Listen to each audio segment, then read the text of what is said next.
All right. Hello, hello. Let's go ahead and start here.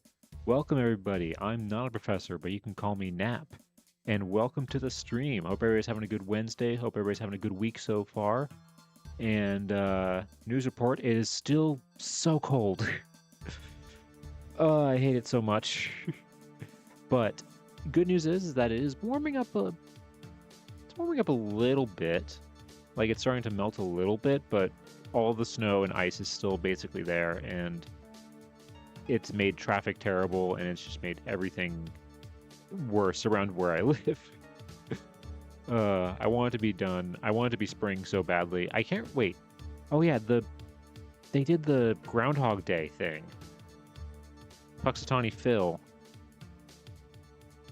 Hold on. What did he get? Did he see his shadow? And what is that? I forget. Is it see the shadow and it's more winter, or is it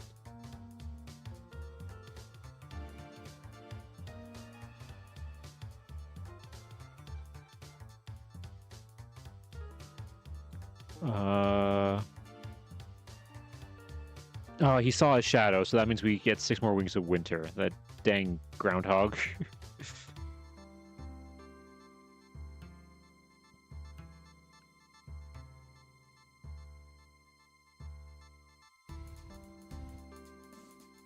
Dang. Oh well.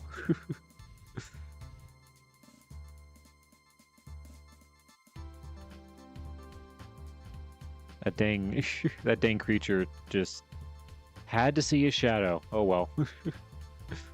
But yeah, so hopefully it'll warm up here soon. Oh, that reminds me, I need to grab my... Hold on.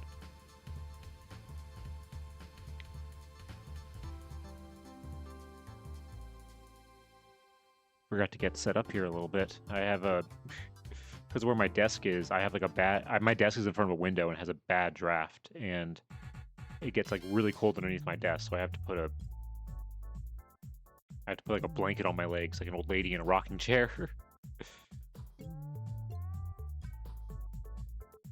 Which is why I can't wait for it to be summer, where I can just sit here and instead sweat to death in my desk, which I would honestly rather do than be cold. I know that's not a popular opinion, but I cannot handle like cold. I'm way better at handling heat. I grew up handling heat, so I'm like more built for that. Ugh. All right. But yeah, so I don't really have, other than the weather, there's not really much else to report since we last streamed. Yeah, because I did the YouTube short already. Yeah, all right. So I think let's go ahead and let's just talk a little bit about what we're going to be doing today. So we're going to be doing what we've been doing. Hold on, let me go ahead and make myself shrink myself down here. All right, so we are going to be continuing with our research of this photo. So this photo is a photo that I purchased at an antique store from 1888. It's of a birthday party from a girl named Eleanor Metcalf. And we were able to find, so far, just in quick, like, introduction, like, or like testing, to like see if we could find like where this photo was taken. We were able to figure it out, and we were able to get it researched like most of the people in it so far. We've done officially 2 of them. As you can see here, each one of these kids has like a number next to them, and that's because on the back of this photograph there is a list with full names of every single person in the photo. 24 in total.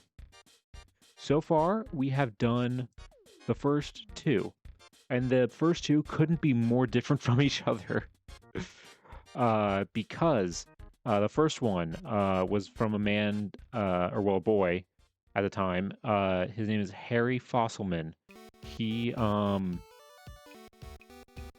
was a unfortunately, his story was a bit sad to kind of start off with, because he unfortunately died when he was only 17 years old from Bright's disease. So there actually wasn't a lot in the historic record about him. But we do know the reason why he was in this town in Pennsylvania. It's because his dad was a priest or in the evangelical church and was assigned to the church here in this town. So that's why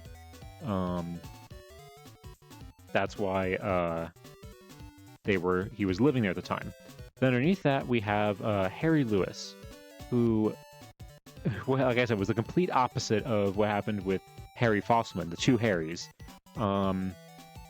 where basically he, first of all, he was the cousin of the people or the person whose birthday it was. So he actually keeps showing up in their records as well, and like because they were like close and kept like interacting and stuff and everything. But this guy, he was born and raised and died in this town, stayed there his whole life. He was his father was an attorney, and he became first an insurance agent, then he became an attorney, and then he was doing like notary work for the city, and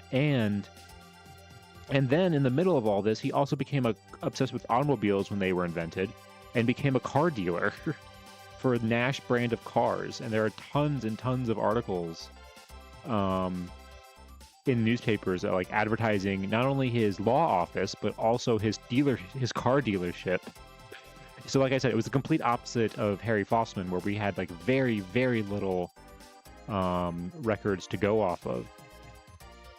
But Harry Lewis, we had too much. So yeah, so it's been a crazy start.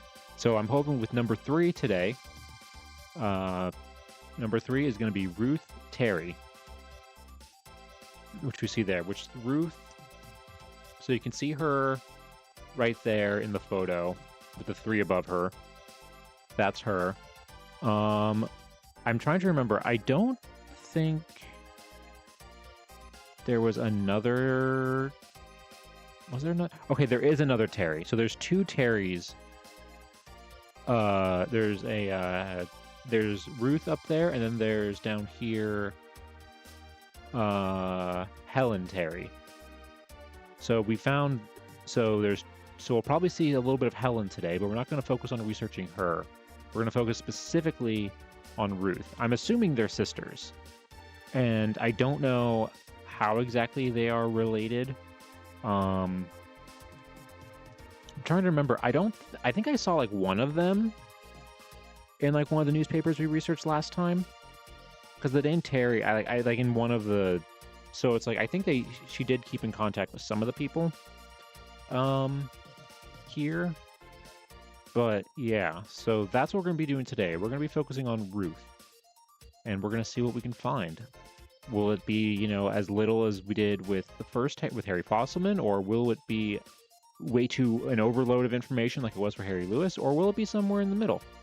I guess we'll find out. So let's go ahead and let's head on over to our classroom here. Let's get out of my office. All right.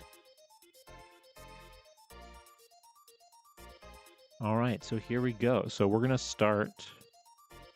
Oh, by the way, I also have this Google Sheet here, which I'm putting all the information that we find in it as we go through it all.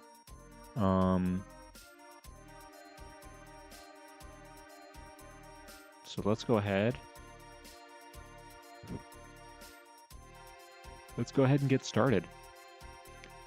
So, Ruth Terry. And we know, okay, so Wyoming County.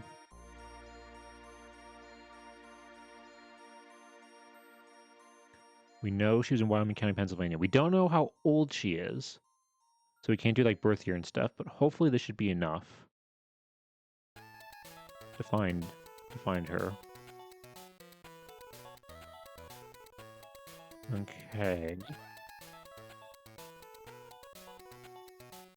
Let's see. Okay, so it's not this one. It's not this one. Okay, it was this one.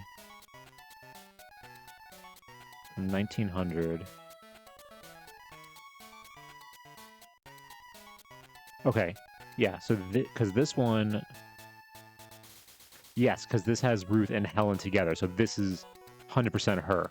That's how we figured it out. Okay, so September 1881. This is specifically the 1900 census. Hold on, so let's look at this real quick and see what we can learn about her family.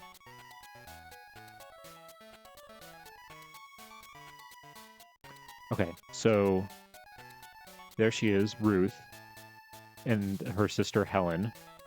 Her father is Charles Terry, and Emma is their mother. It says here she was born September 1881. So that means in this photo above me, she's almost 7. She's 6 years old, about to turn 7 in a few months. 6.5, as she would likely probably say. And she's 18, because this is the 1900s, so yeah, she's 18 here. Her parents are both 43. Both got married when they were 20. They're... Okay, so Helen and Ruth are the only 2 children they've had. Yeah, but all born in Pennsylvania, New York. Oh my god. You've got to be kidding me. Another attorney? Is that how they all know each other? How many attorneys does this tiny town need? How many attorneys do you need? That's crazy.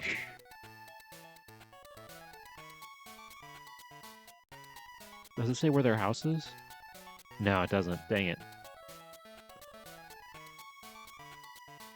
Okay, there's West Tioga Street. It doesn't give any details.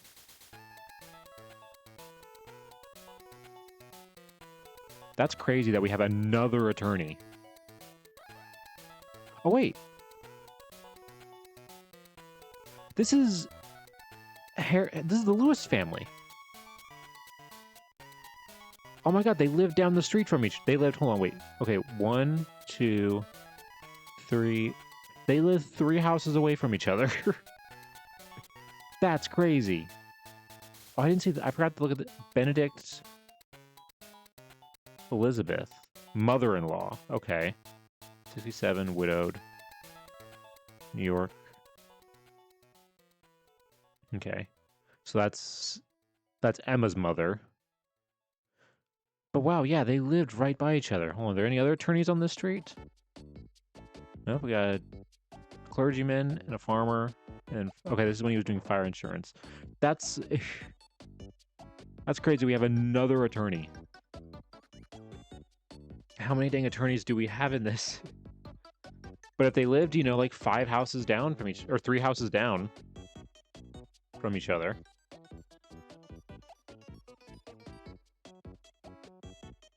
Wow. Okay, I'm gonna make it. Actually, I want to make a note of that now, so that way I don't forget.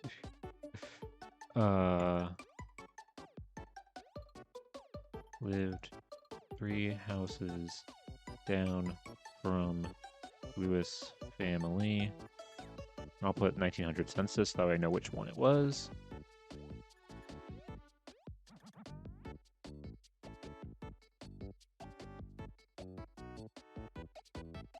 Oops, I spelled census wrong. I wrote census. Census. There we go. Okay.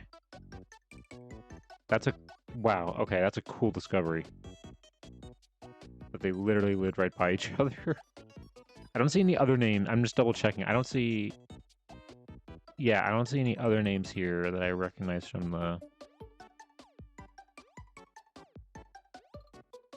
the list.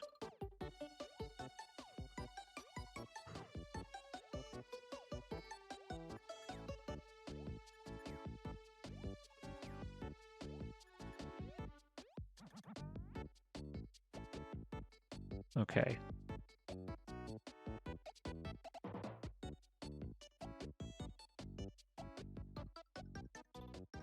So we got a few things here.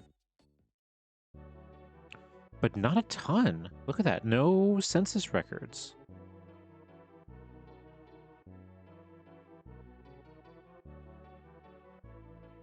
Miss Ruth Terry. Death certificates, family histories. Huh. That's crazy. Yeah, there's like no other records. Hey, Pirate, good to see you. Hope you're having a good evening. Welcome on in. We just started here.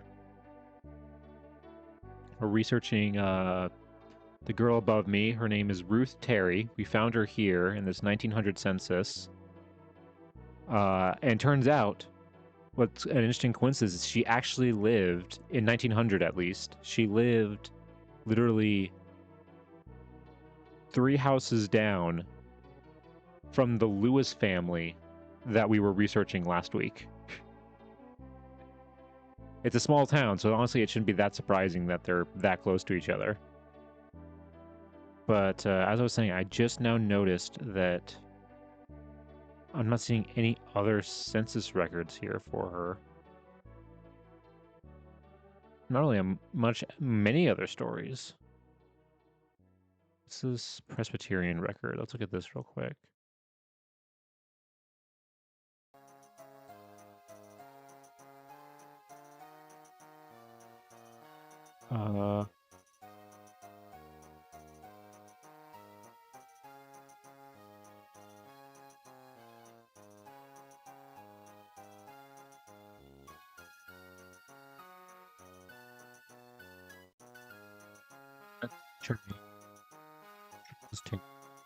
Terry.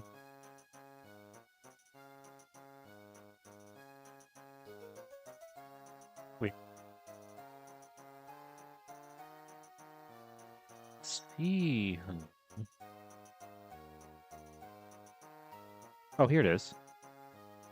Ruth E. Terry. Date of admission, June 30th, 1898. So she was baptized like way later, I'm guessing? Both her and Helen.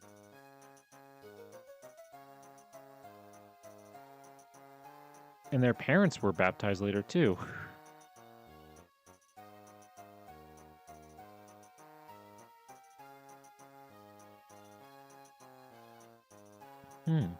Okay.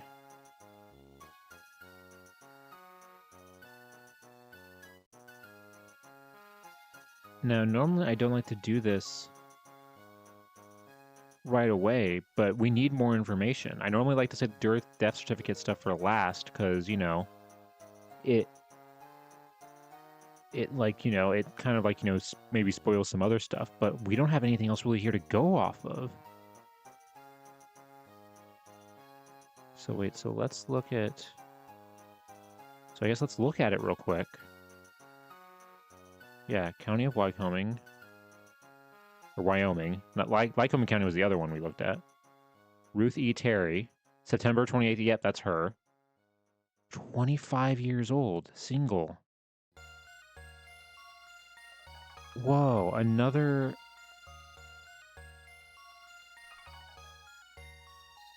Wow.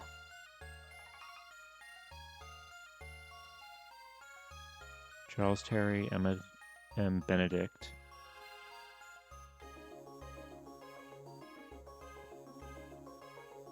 Single, birthplace, Tinnectook, yeah.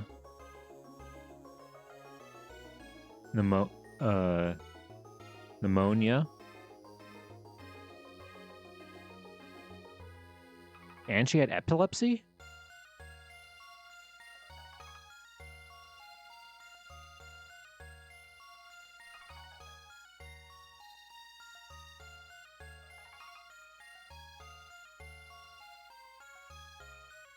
Wow. 1907. Okay, so I guess that's... She only died 7 years after this census record.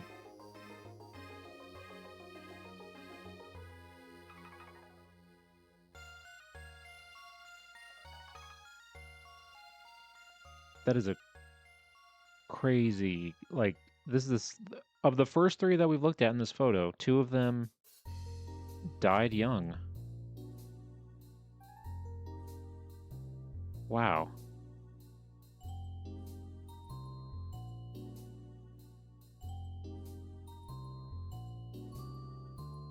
"25 years old."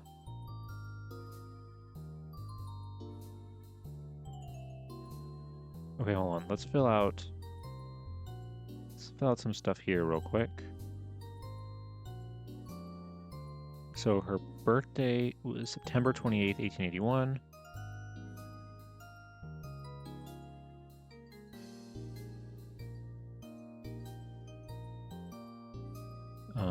And was born in Titanic.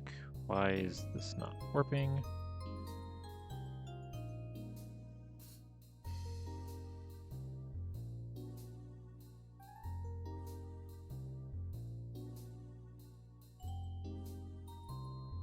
Okay, and then her father was Charles, right?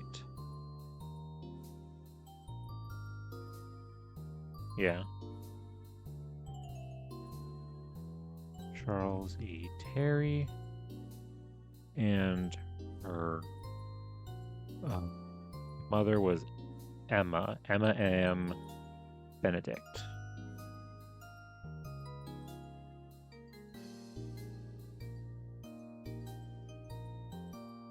Is that how I spell it? B-N-E.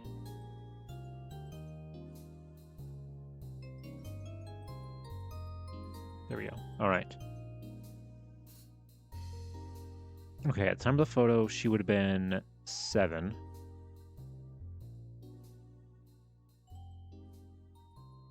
And was, I'm assuming, also living in...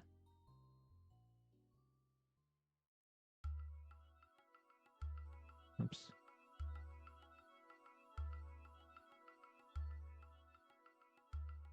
Was also living there. So yeah, never married. Who knows if she even worked? Okay, and her date of death, we know now. Or no, that's her birthday. March 17th, 1907.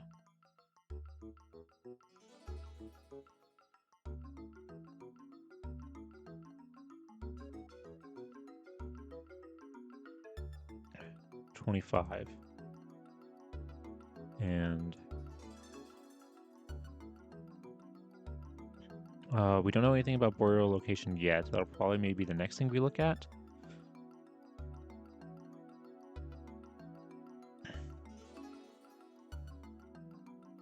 Wow. Okay.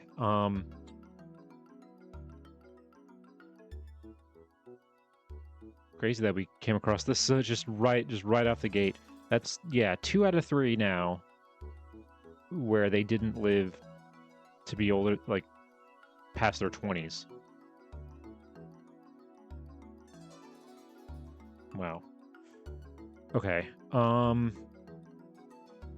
Let's see, what are these family history books? Okay, the Davis family. Charles Edwin Terry. Okay, here we go. Yeah, this is her parents. Charles Edwin Terry was married December 15th, 1880 to Miss Emma Benedict, who was born in Eaton Township, Pennsylvania, September 18th, 1856.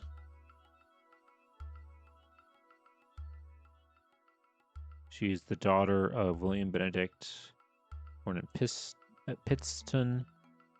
Okay, a lot of other people. William Benedict's father, John Benedict. Okay. Ruth Elizabeth,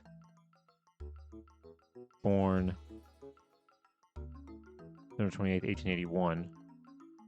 So this book was likely made maybe before she passed away.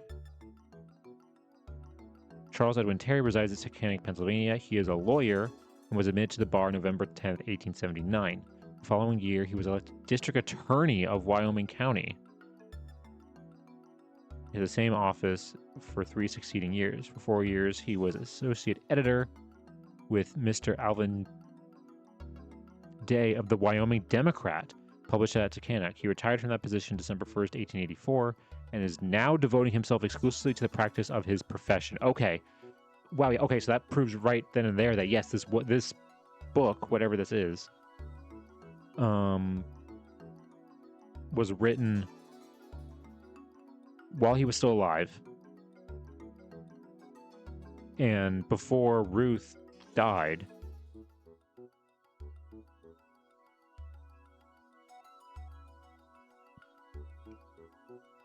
Oh, district attorney. And for 4 years, he was associate editor with Mr. Alvin Day of the Wyoming Democrat. I'm pretty sure that's one of the newspapers we were looking at last time. I'm pretty sure that is one of the newspapers we were looking at. Wow. Okay. So that actually makes me nervous to like look some of these people up in the newspapers because I don't know what we're gonna get. Okay.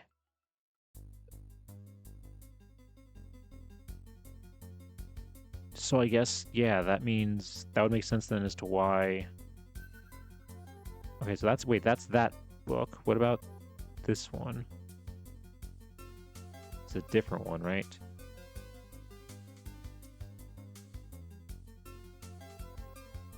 Wait, no, this is the same one.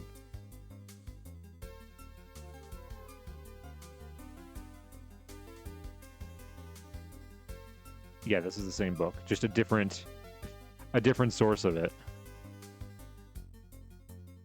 Okay. Let's look at the grave real quick.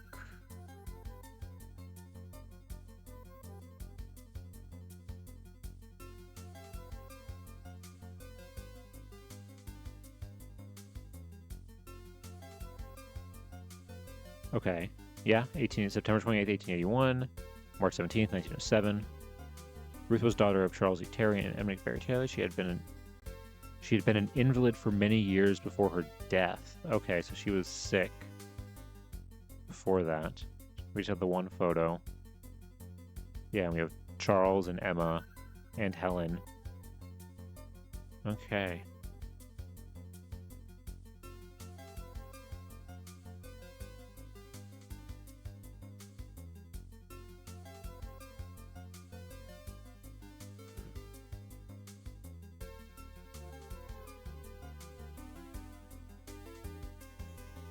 Okay. And yeah, Sunnyside Cemetery. Same place that... I mean, it's probably the main cemetery in Taconic.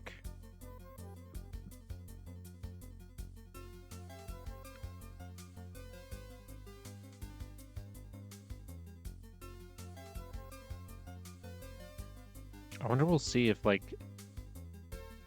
Well, if she was sick for years beforehand, maybe she never did have work. Is there anything in... Hold on, okay. If we go back to the 1900 census... Can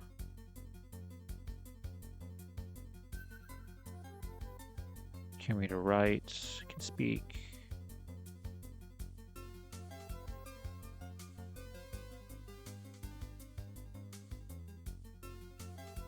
There's nothing here, yeah. I guess on this census, they didn't keep any information on what people were doing. Okay, okay, yeah, that explains why she's not in any other census. If we go back here, though...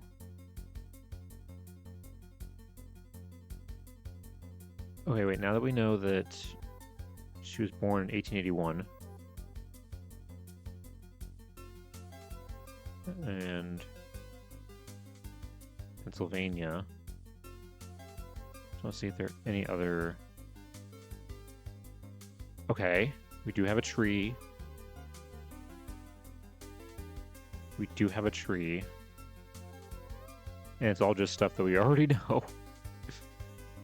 Okay. And then, yeah, Helen...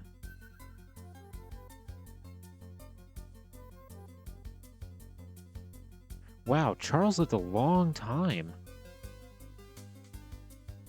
Look at that. He was 87? So did Emma.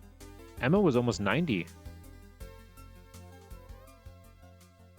Wow.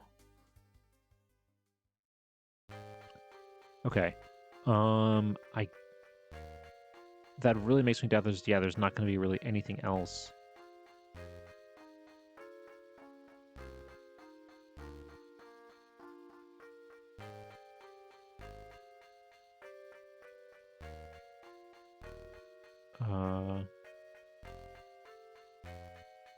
So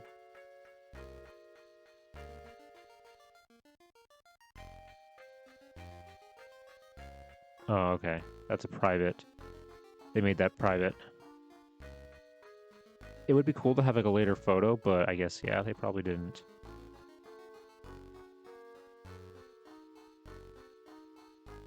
Okay.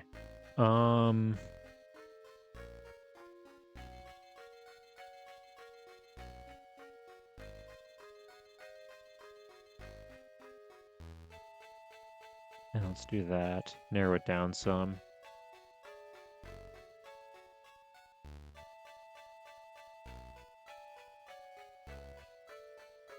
Yeah, yeah, at least you know her middle name is Elizabeth.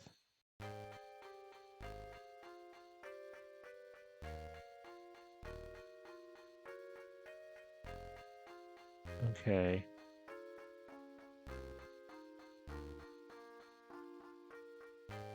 $1927. Yeah, it's not. That is not her. That's a different Ruth Terry. Okay, actually, let's look at newspapers real quick. We're gonna look for Ruth. I mean, she didn't live that long, so I guess let's just do 1880 to 1890, just to see if there's anything. I'll put Wyoming County, Pennsylvania. All right, let's see what we can find. Sort oldest. Oh. 1 second.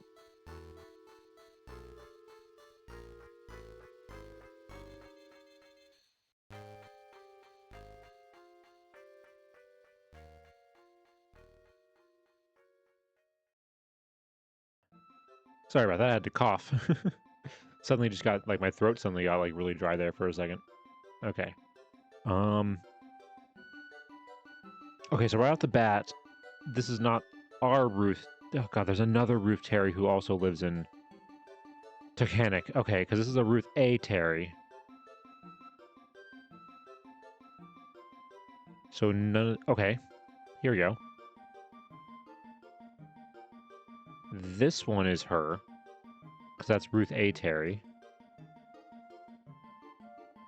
Here we go. There's Ruth A. E. Terry. Daughter of C. E. Terry, Esquire. Yep, that's her. Gave a party to her little friends on Tuesday afternoon, it being her 5th birthday. About 20 wee damsels were present, and a very happy time was enjoyed by them. 5-year-old's birthday party in 1886. 2 years before the other photo was taken, our photo was taken at a different birthday party. That would be incredible. I mean, we won't know, I think, until we get to Eleanor Metcalf's, whose birthday this is in the photo. I'm crossing my fingers that when we research her, we find this birthday like this mentioned in a newspaper. That would make me so happy. So happy if we could find that. Like some sort of historical record connected to this photo. It's unlikely, but you never know.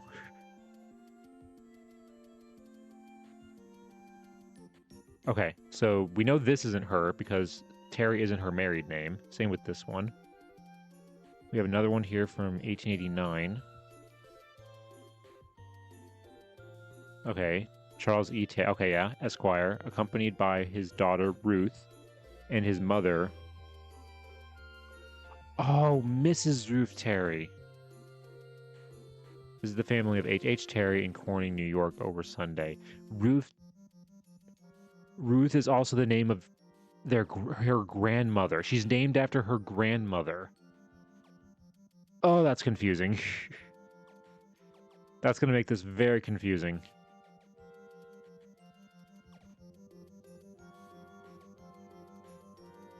Okay.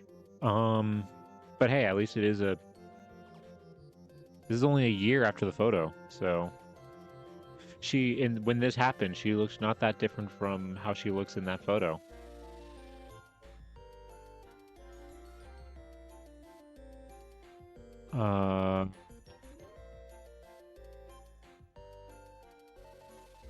There's a couple other things here too, but they all look like they're of the other Ruth Terry. Yeah, that's Mrs. Ruth Terry. It looks like, yeah, it's all... A new flag walk is being laid in front of the residence. Wow, she was doing a lot of renovations on her house that year. Okay. But that's her grandmother. That's not who we're looking for.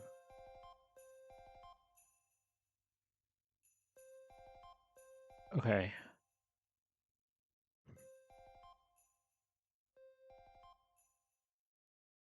Let me just try. I doubt we're gonna get anything. Yeah, that's what I thought. Figured it was worth a shot. Okay. And then let's change it. So now we'll do 1890. Or sorry, 1891. To 1900. Okay.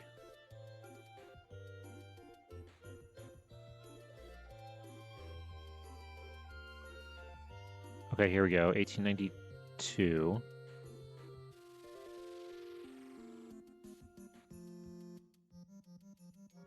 Oh! Okay. Little Ruth Terry is learning to ride a new bicycle this week, and Jeanette Fassett a new tricycle. Jeanette, hold on. That's a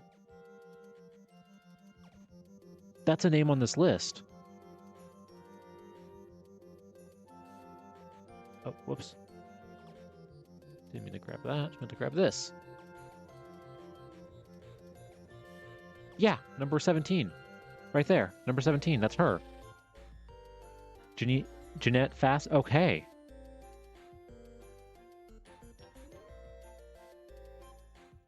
Hold on. Was Jeanette? Were we able to find her? Oh my god, we weren't. Oh my god, we can now mark something that she was real. Okay, hold on. How do they spell it? Do I have it written down right? Fasset. Jeanette. Yeah, that's how I write it.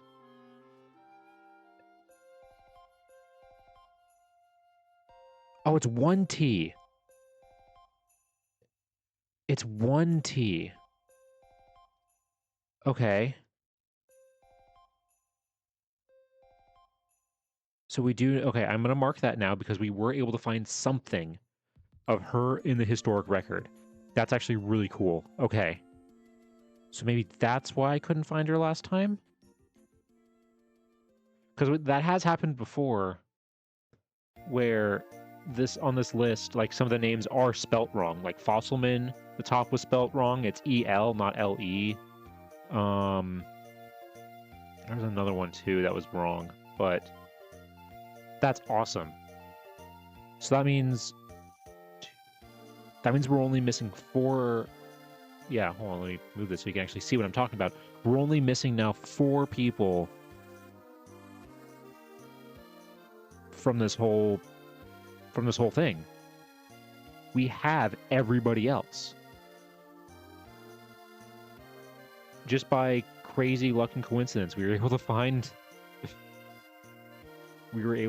her. That's awesome. I'm so that makes me so happy.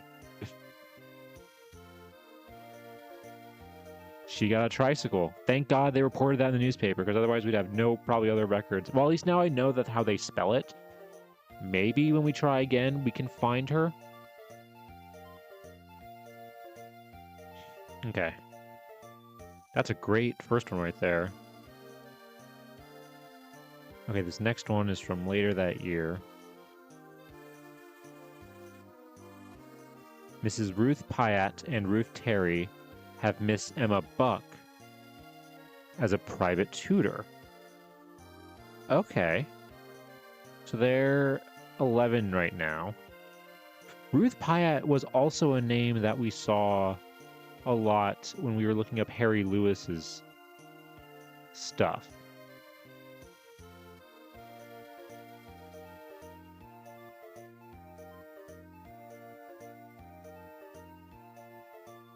Because I know that's not one of the names on the list. Because there isn't another Ruth. There's only one Ruth.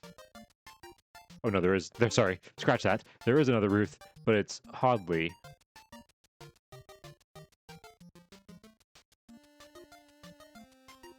I think that's the only repeat name we have on here. Yeah, I think that's the only repeat first name we have on here is Ruth. Wow, awesome. Okay. Okay, so she's getting a private tutor. What's this next one? Miss H.H. Terry and wife and friend, Miss Jenny Curfey of Caledonia, New York, are visiting Mr. Terry's mother, Miss Ruth Terry on gravel. Okay, that's their... Okay, that's the other... That's Grandma. That's Grandma Ruth. I'm gonna call her Grandma Ruth, because that's what she is. That's Grandma Ruth right there. Oh, okay. Here we go. Miss Ruth Terry celebrated her 14th birthday last Saturday by entertaining 14 of her girlfriends. 14 on 14. God, what do 14-year-old teenagers talk about in 1895?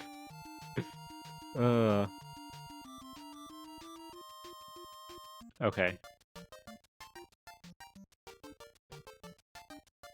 Okay, that's Mrs. Ruth Terry. Okay, and then there's this other one. I'm only looking at this one because it does have Charles's name on it.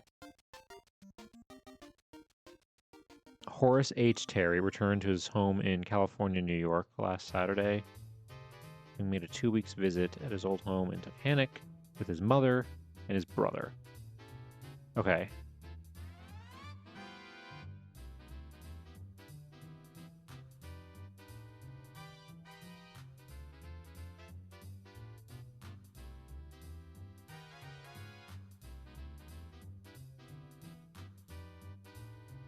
Let's see.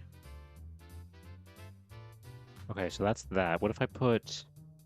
I think normally if you put E in the middle, it, it'll catch it. Okay, yeah, nothing there.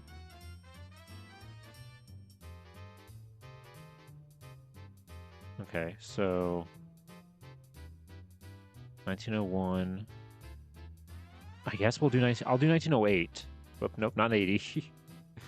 1908, because we do know she dies in 1907.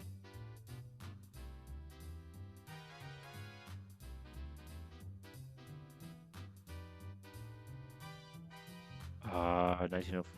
Oh, okay. I think this is...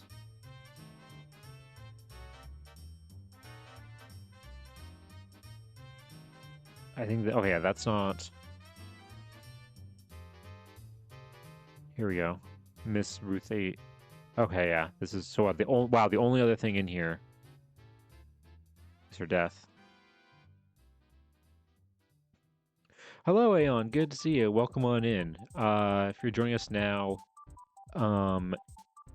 we stumbled across, we're researching the girl above me. Her name was Ruth Terry. And unfortunately, like the first person we researched in this, she doesn't have a lot of historical record, we're discovering, because unfortunately, as we'll read here, she passed away at the age of 25, never married, never had kids, in 1907. From pneumonia, according to her death record. So yeah, so there's not really a lot on her, but what I'm planning on doing is,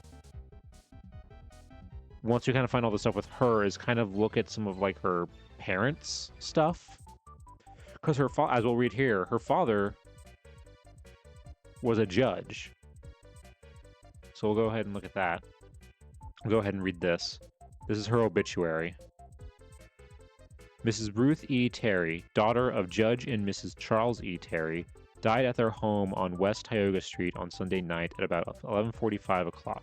Funeral services were held at 2:30 yesterday afternoon, conducted by Reverend A.J. Harries, with interment at Sunnyside. Miss Terry was 26 years of age and had been an invalid for years. She was the object of tender and solace care upon the part of her parents, to whom deep sympathy is extended. She leaves one sister also, Miss Helen.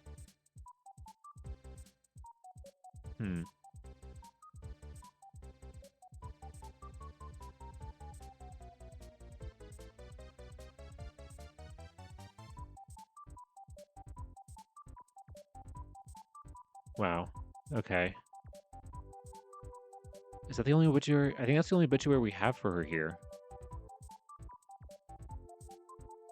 Because this one...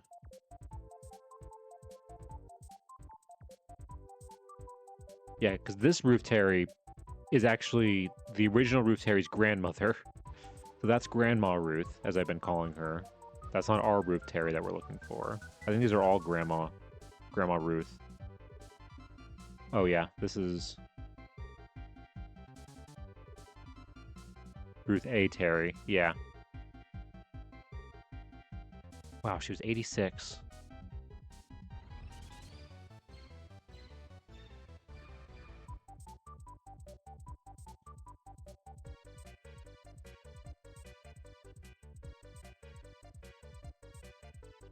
Okay.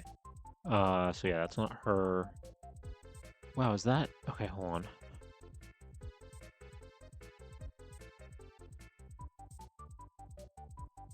Wow, nothing.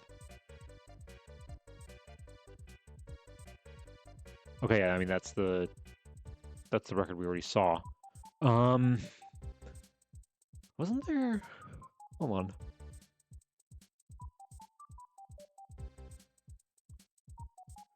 Oh no, this is a different person. That's Ruth E. Boyce.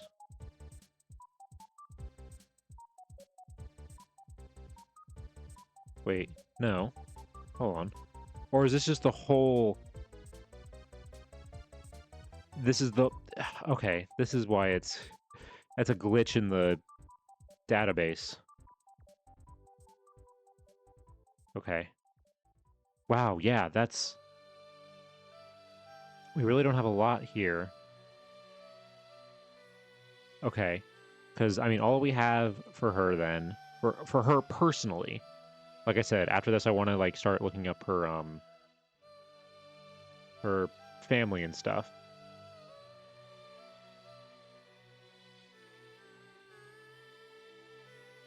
What? Because all we have is... Okay, we have this baptism record.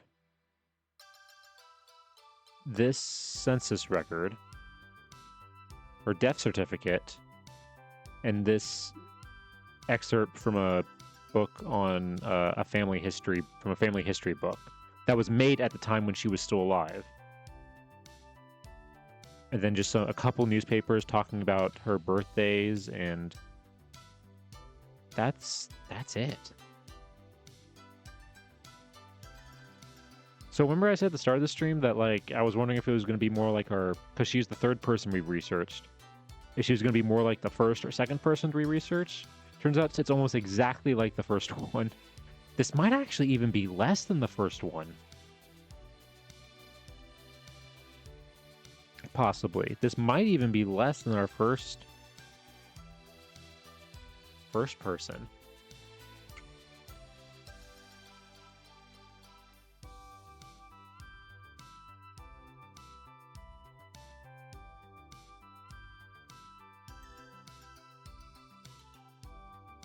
I'm nervous that because it is 1888 that this is going to be a trend with a lot of the other people in this photo.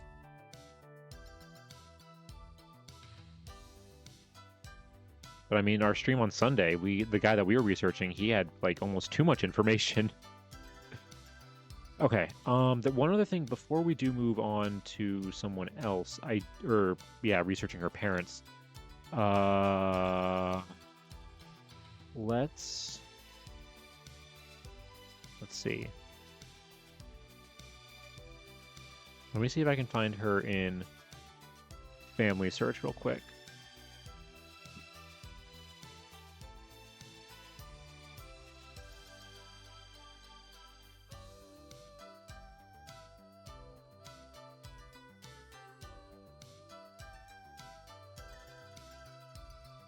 Okay, let me get this set up real quick. I doubt there's going to be anything else in family search, but you never know.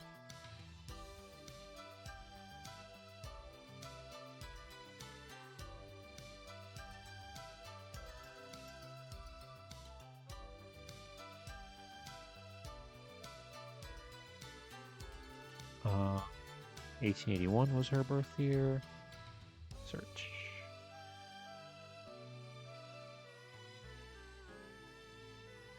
Okay. Okay, let's see. I think we found something here.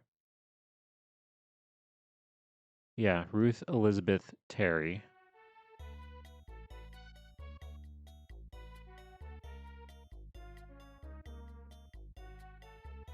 Okay, yeah.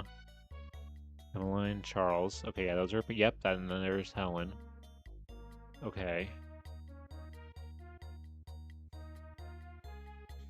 I only see 2 sources here, though. Yeah, the death certificate, which you already saw, and this 1900 census record, which you already saw.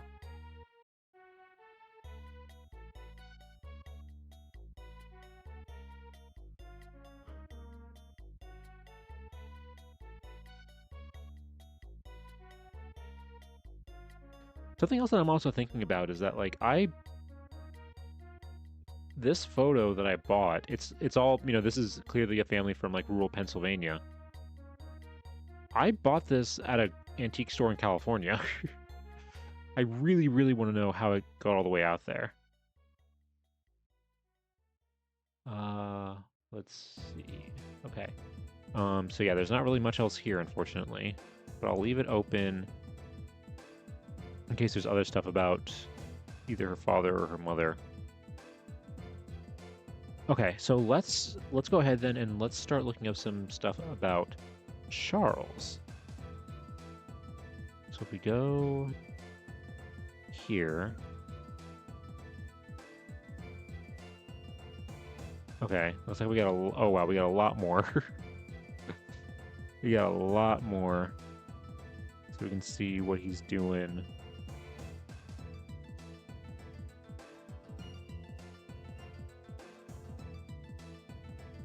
Daughter, death of mother, death half brother, residence, death. Okay.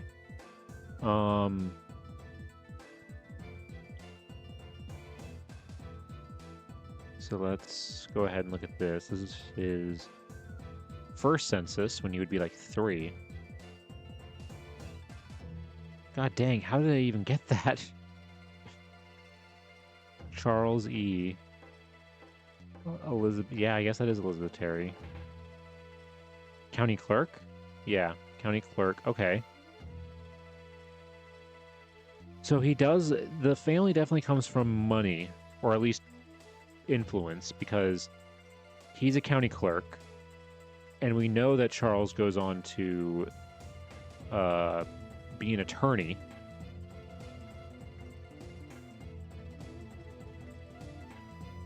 Okay.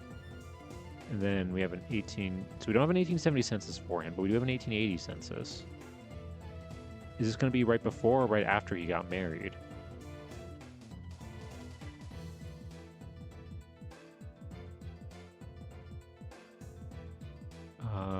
Okay, yeah, he's still living. No, okay, this is like right before he got married then. Because he's still living with his parents. Yeah, there's Ruth. That's the first Ruth. That's Grandma Ruth right there.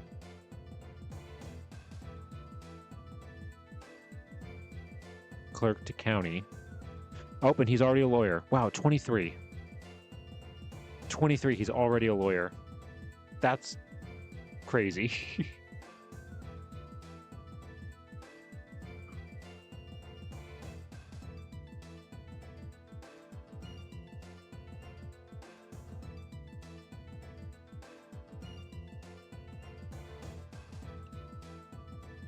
Okay, so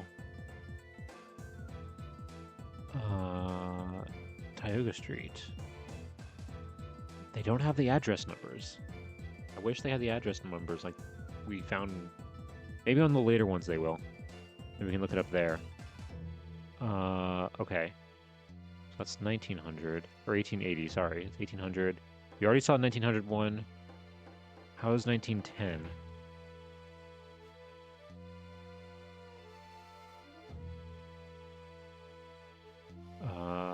Let's see here.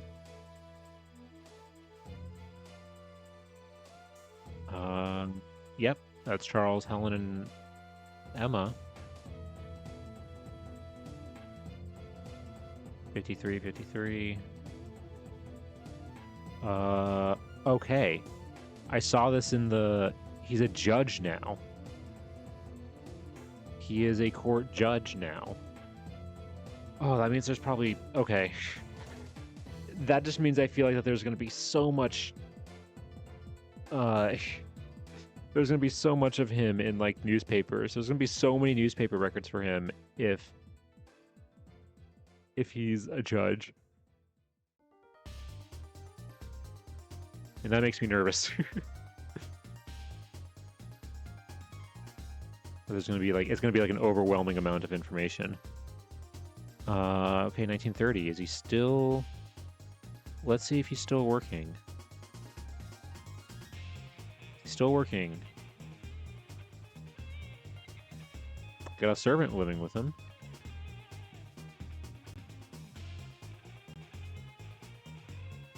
Judge, state office. Wow.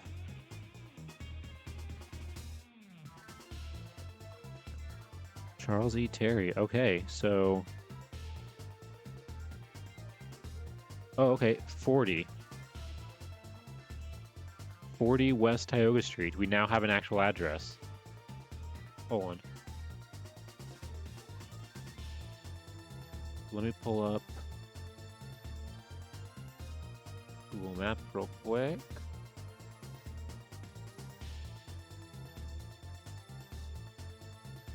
So, okay, so 40 West Tioga Street. See if the house still exists. And it looks like it does. Look at that. Wow, that's a nice house. Hold on.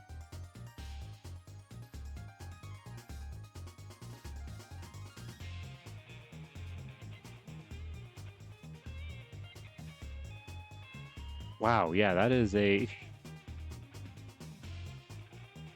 That's a pretty big, nice house.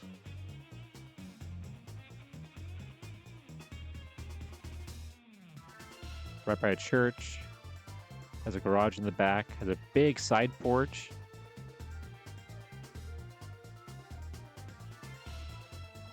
Big backyard. I wonder if that's a really big, good-sized property right there. Wow. Fortunately, it doesn't go down.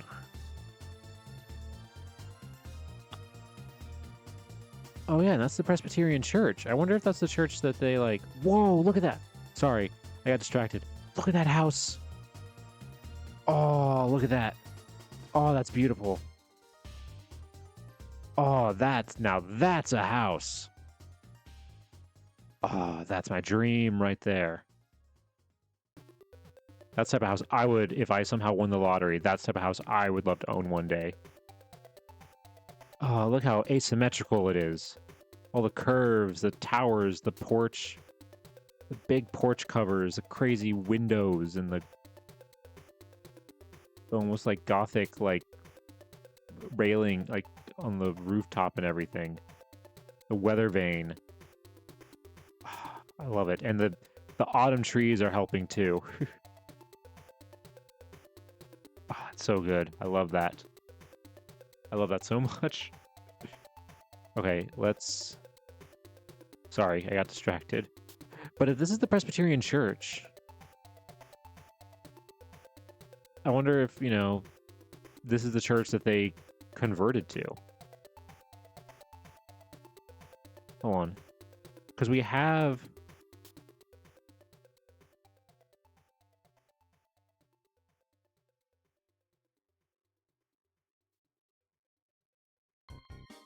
Where is it? It's this one here. Yeah, Presbyterian Church, baptisms and records and stuff.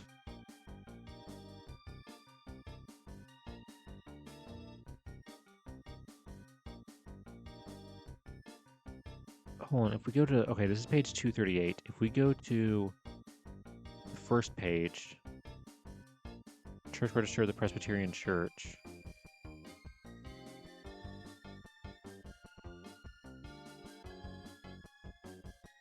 Does it have a thing that says, like, where the church is located?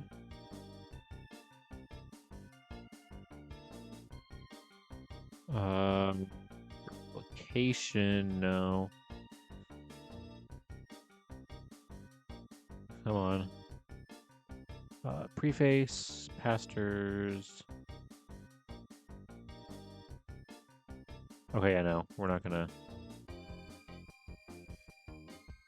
I was hoping they would have some information on, like, the actual...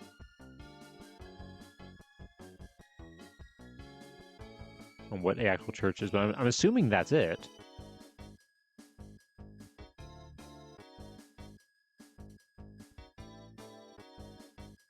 Really? It doesn't come up? Hold on.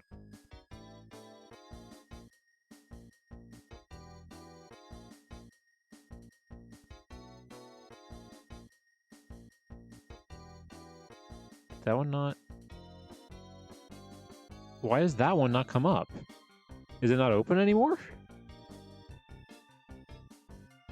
Hold on.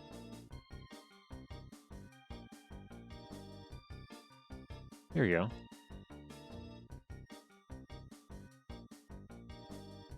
Okay, that's weird. There's no website or anything for it. Oh, that's the Hometown Heroes. Presbyterian Church, worship Sunday. Okay, no, yeah, no real information there. God, I love that house. I would love it if someone ended up researching ends up living in this house. That would be so awesome. God, that's a beautiful house.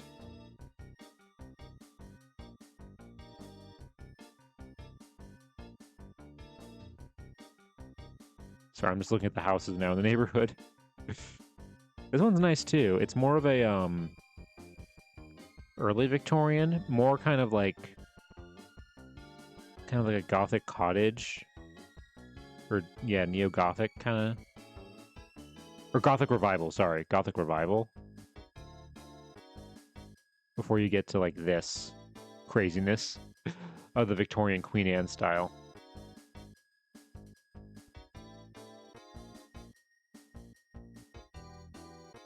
And then this is where our family lived. The family that we're looking up.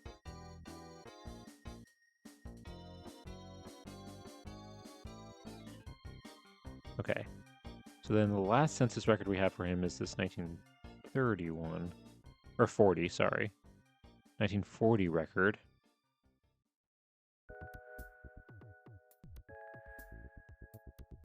Yep, Charles. Yeah, 40. $4,000 in 1940. Is he retired or? Okay, retired judge. So he's not done. He's not. He's retired. I mean, I would hope so. He's like 80 something now, right? Yeah, he's 80. He's 83.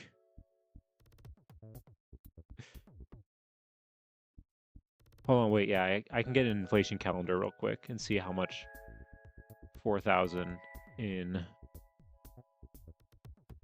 what year is this? 1940? Yeah. So $4,000 in 1940. That's not that much. It's $93,000 in today's money. That's not that much for a house. I guarantee you now that house is like, I mean, okay, we're in Taconic, Pennsylvania. We're in the middle of nowhere, Pennsylvania. We do have to keep that in mind. But this house is probably at least like 300,000.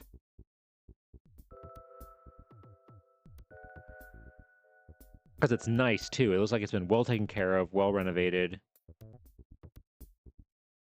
Yeah. It's the middle of fall. Chrysler Millennial. I know, man. I wish houses could be that cheap even in today's money. I remember we were doing on last stream actually. Yeah, we did look on Zillow and there were some houses for sale in this area, like in this town, that weren't that bad. They were like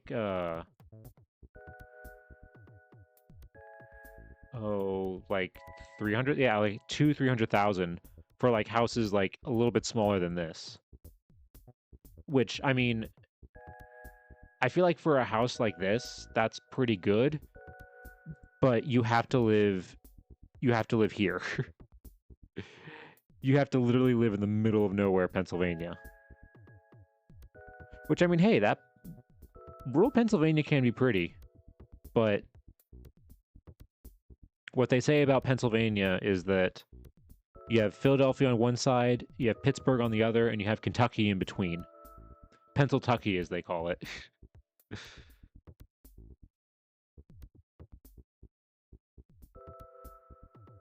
So you have to live pretty deep in Pennsyltucky. I mean, you got a Subway, you got a Burger King, you got an Aldi, Pizza Hut.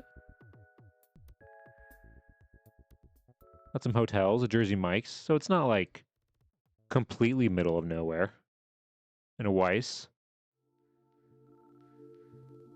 Is that they have an airstrip. That's an airport. Oh, they got a Walmart Supercenter. You're good. Horse country. Yeah, it is. Definitely horse country. The horse to human ratio is pretty high in places. Hold on, sorry. I just noticed something. Dietrich Theater. So they do have a theater, like one of those old-fashioned. Hold on.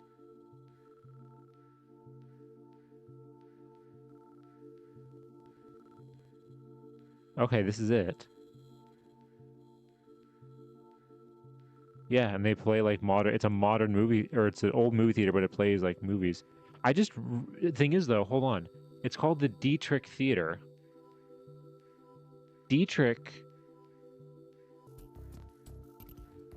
Hold on. Dietrich is. That's one of the names on here. Yeah, number 13. Blausch or Blauch? Blausch? I think that's how you say it. Dietrich. Isn't there another Dietrich? Is that the only Dietrich?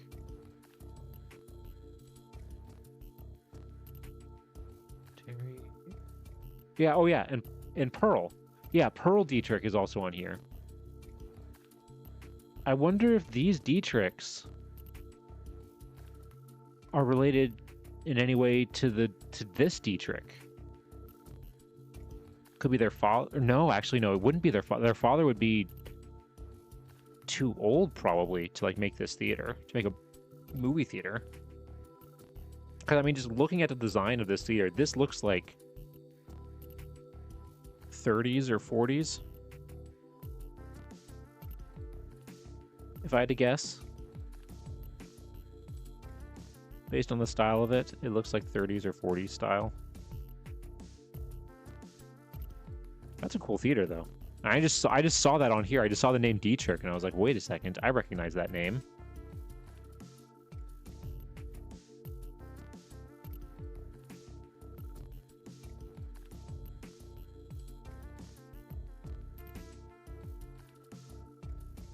Huh.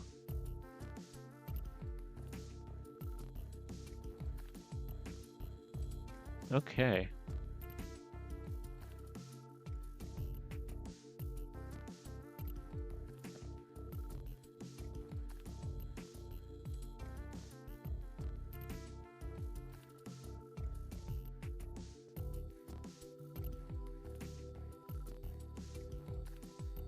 All right, so let's get back to this. So we got those. What is this New York passenger list for? Was it just a trip that he took? I mean, 1929, Port of New York. I mean, he was a judge, so he had money. He probably took trips all the time. QRST. Charles and Emma.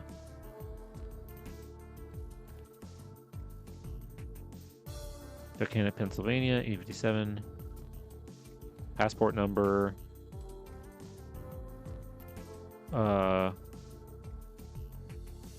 Buchanan, Pennsylvania. What is this? If naturalized, give name. Address in the United States.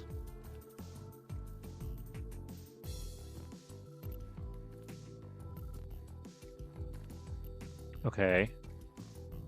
Yeah, it looks like just the two of them, Charles and Emma. Where are they coming from?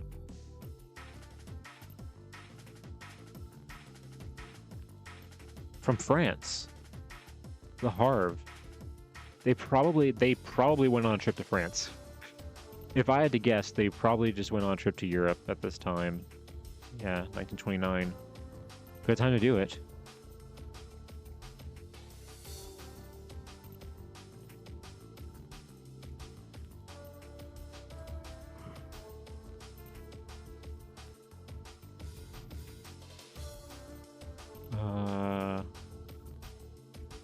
Okay, which...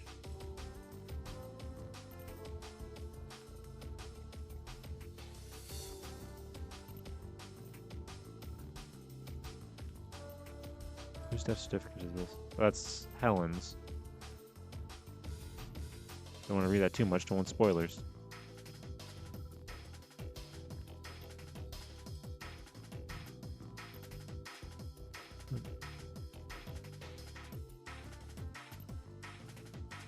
Okay, is this his death certificate?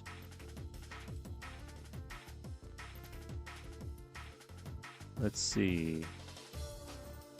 View image. Is this him? Yep, it is him. Quick Google search says the Dietrich Theater was opened in 1937. Okay, I was right. By George Dietrich, son of C. Elmer Dietrich. Okay, so it's not... Okay, so it's definitely not one of the people in the list, because the Dietrichs in the list are Blausch and Pearl. Both are women, and so their maiden name is Dietrich. So if they did get married and have kids, they wouldn't have the Dietrich name, any of their kids. So George or C. Elmer is not are not related likely to the two Dietrichs that we have on this list. They are at least not directly related. They could be like cousins, like distant cousins. Probably is probably what it's going to end up being. But I guess we'll find out when we get there, when we move down this list. Thank you, historian, for that. That's actually really, really cool. You were able to find that.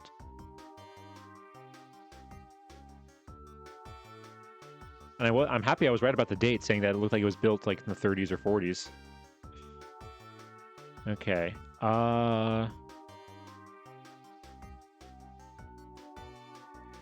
Okay, we're looking at the death certificate. This one. Yep. For Charles.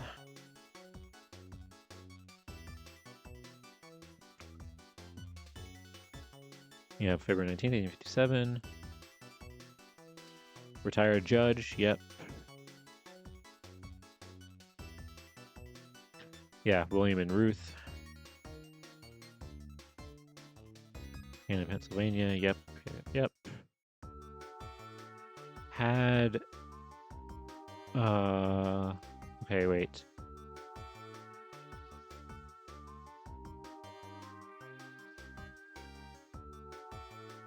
Due to old... I can read due to old age. But this part... God, this is the worst.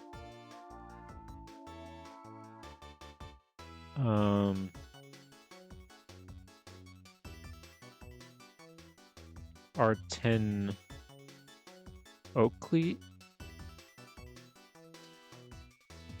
Arten and myocardial.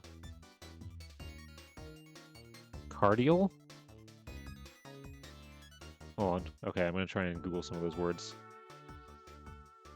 Myocardial? Hold on. Myocardial.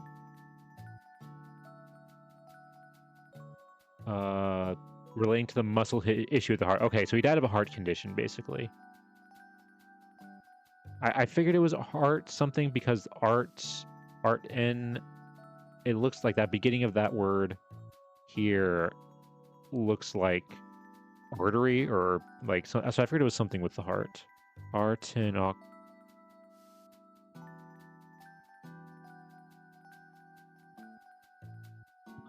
It looks like it might be this word here, arterion cirrhosis? Maybe not, no, because that looks like there's definitely an L here. Martin.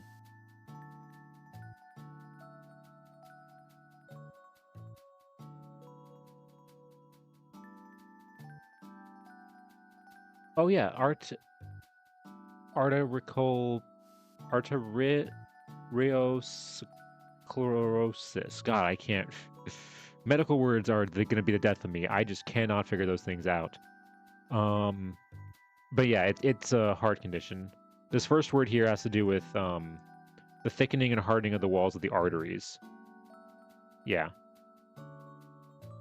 So not that surprising considering how old was he?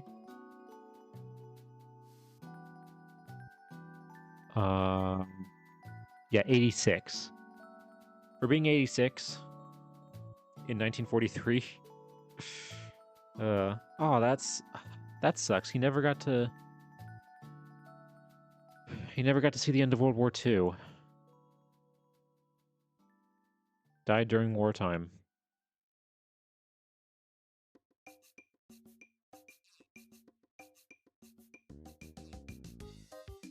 Okay. Let's see. I don't think there's really anything else here.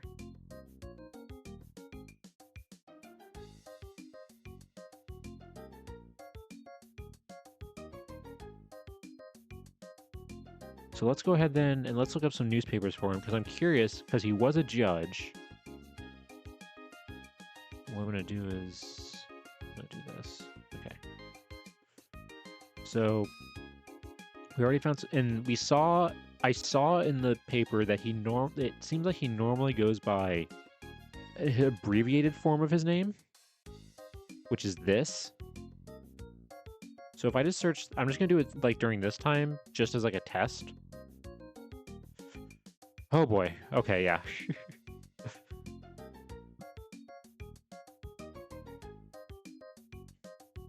Yep, he was. He had to have worked with.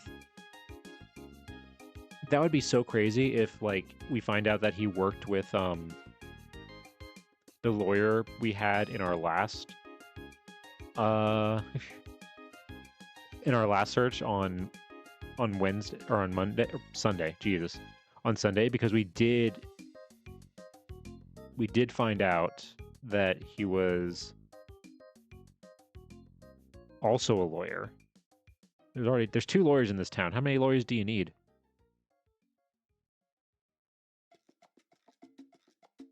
At this time, though, he was still in school, I'm pretty sure.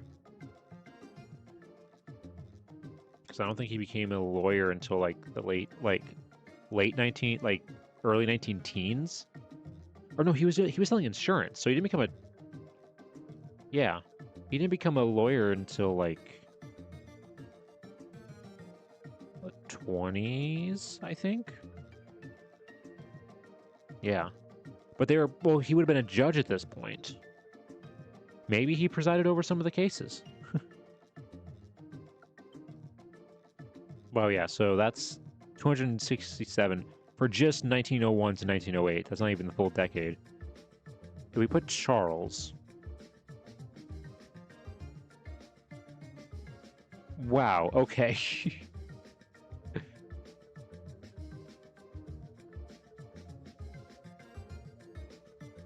Okay, yeah, this guy... That's also interesting. The graph here, like, inverted. When we were doing... Look, watch, I'll go back. So you see here, it looks like this. So that there are more, in later years, more records with the name Charles. But if we go back... If we look here, he went by his abbreviated name more in this era, and then, like, it's literally an inverted... Like, these graphs are, like, inverted.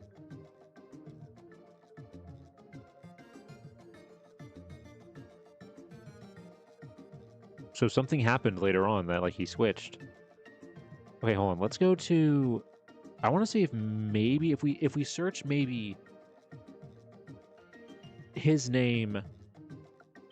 in 1881... Well, first I want to... Let's do 1880. Because I want to see if we can find... I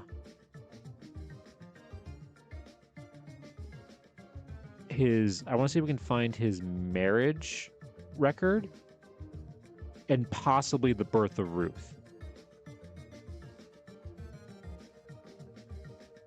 Holy crap.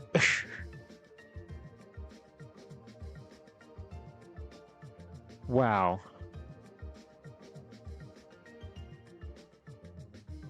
Wow. 908 matches. This guy was... Again, it's the opposite problem of his daughter. We have too much now. We have too much information on him. And it looks like...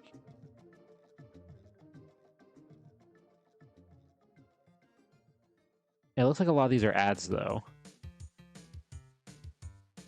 Okay, hold on. I'm just curious. Let's do this first one. Court proceedings. Specifically reported for the Democrat by Charles E. Terry, Esquire. Let's see.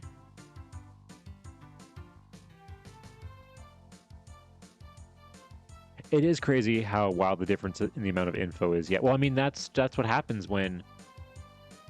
I hate to say it, but, like, honestly, not only did Ruth die when she was 25, women, unfortunately, don't get reported on as much during this time. And this guy, her father, I kind of figured he was going to show up a lot, but this is even more than I was expecting, because he was a lawyer and a judge. Lawyers and judges show up so much in newspapers because not only do they have advertisements like we've seen before, when they're a judge, especially if there's any court case or like anything that they preside over, it's reported in the newspaper. So if there are daily court cases, almost every day he's going to be in the newspaper. for any, like, proceedings that he did. But it doesn't look like he's actually in this one. With this, it's just him reporting on the thing.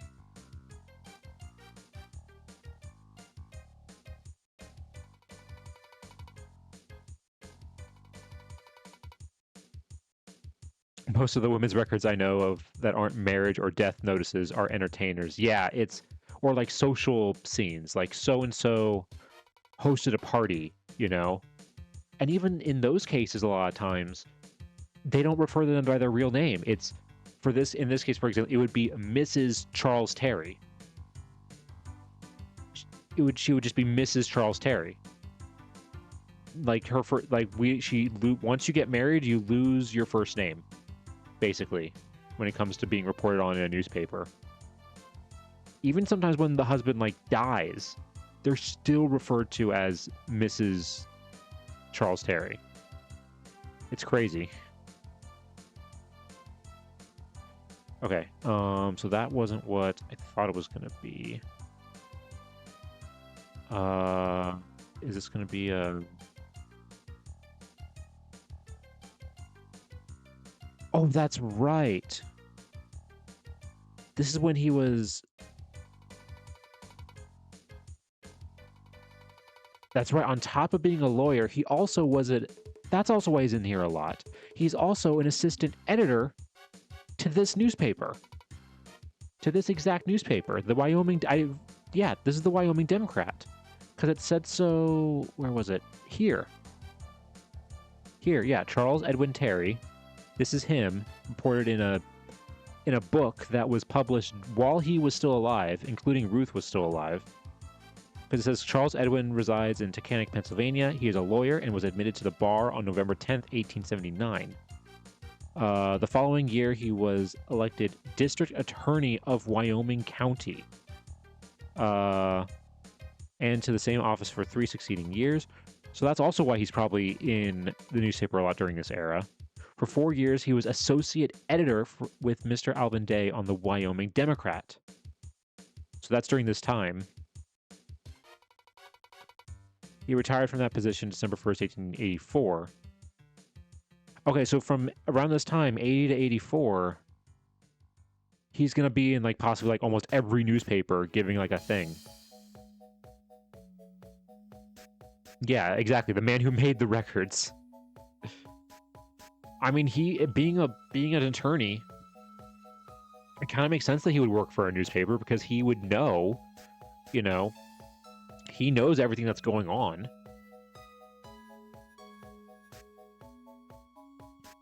He has access to every, all, especially in terms of courts and politics and stuff in the city and possibly county, because this city is the county seat.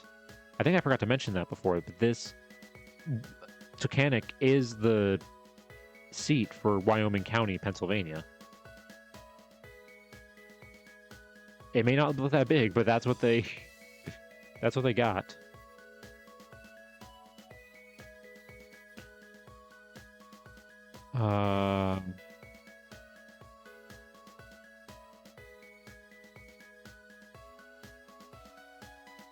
What's this one? Charles E. Terry, Esquire. Attorney has entered into partnership. Yeah, this is it. This is when they're talking about it. Charles E. Terry, Esquire, of Taconic, attorney, has entered into partnership with Mr. Alvin Day in the publication of the Wyoming Democrat. Mr. Terry is a young man possessing energy and ability and enjoying the respect and esteem of the community. Under the combined efforts of the new management, the paper will doubtless improve in editorial worth and in business prosperity. This is crazy because they're talking about this newspaper in a different newspaper. This is the Taconic Republican, and they're talking about the Wyoming Democrat in this. So basically, this is the competition.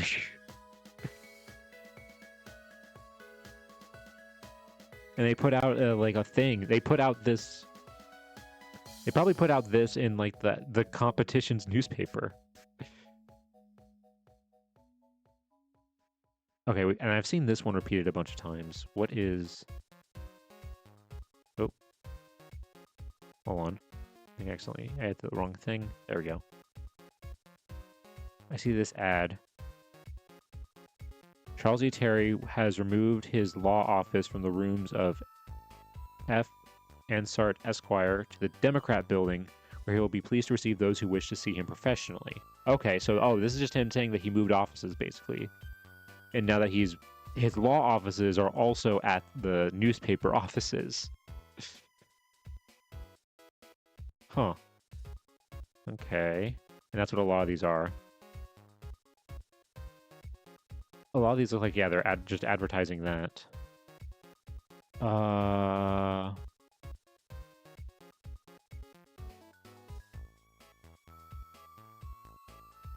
Let's see.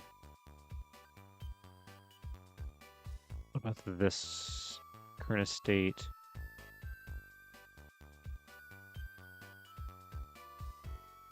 Oh, yeah, and he's... Oh, he's also being, like, yeah, he's also being, like, an auditor for, like... You know, so he's also going to be reported on that, too, if he does any, like, things like that. Where they have to constantly... Yeah, auditor. Yeah, where they have to constantly report the same thing, like, weekly in every paper. So that's why he's showing up so much, too.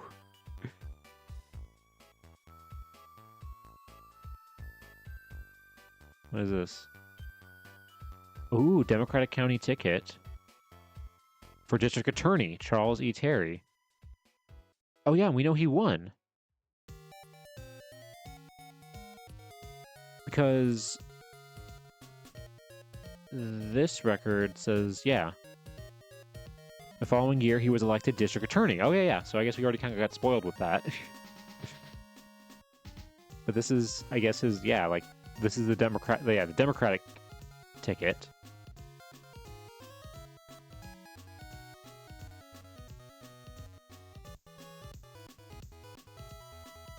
Yeah, these are for the Democrats.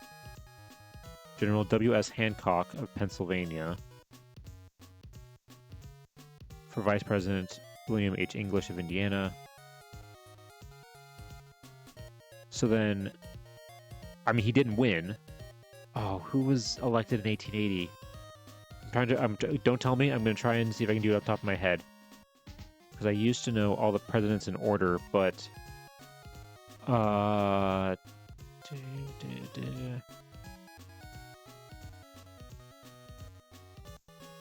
God. It's not Grant.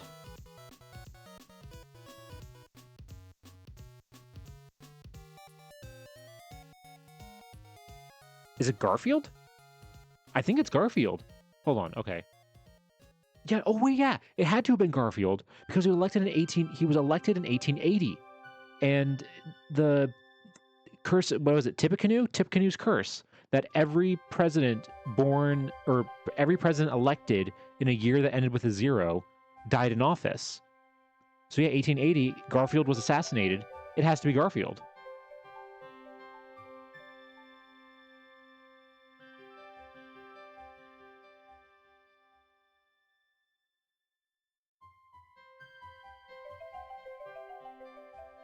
Yeah. Yeah, James A. Garfield. I was right. And then he got... When did he get us? How long after he was... How long was he president for? Like 6 months. Yeah, he was president for only 6 months before he got assassinated.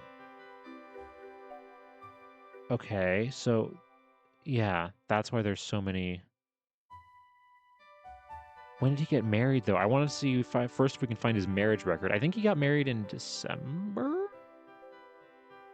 Yeah, see, like, and these are all his ads for him running.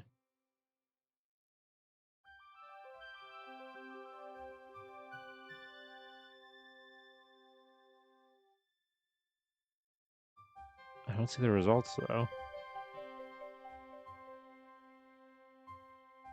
Comment, please.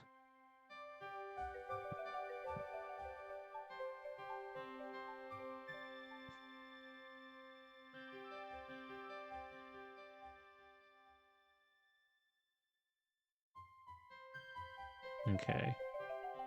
That's not what we're looking for. Is this it? Cards are out announcing the marriage. Here we go. Announcing the marriage of Charles E. Terry, Esquire, junior editor of the esteemed contemporary, The Democrat, district attorney-elect, to Miss Emma Benedict on Wednesday morning next. There we go. Okay. So we got something here. Oh, it could be that his actual thing talking about his marriage is going to be under its full name, not the abbreviated version. Because that's the other thing too. This is just the abbreviated version of his name, and we have 900 results. This is just the abbreviated version of his name.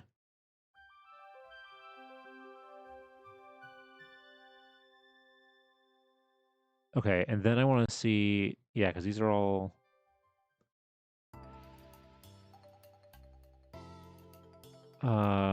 What's this one? A genuine surprise. I actually want to read that one real quick. What is that?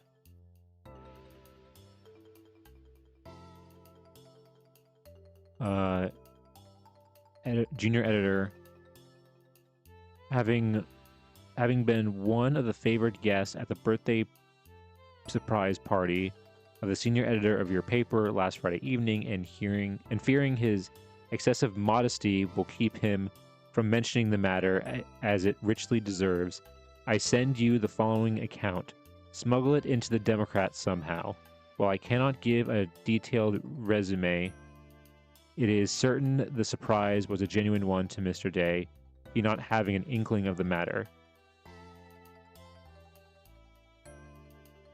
Oh, is this like a poem he wrote for... Oh my god, it's such a long poem.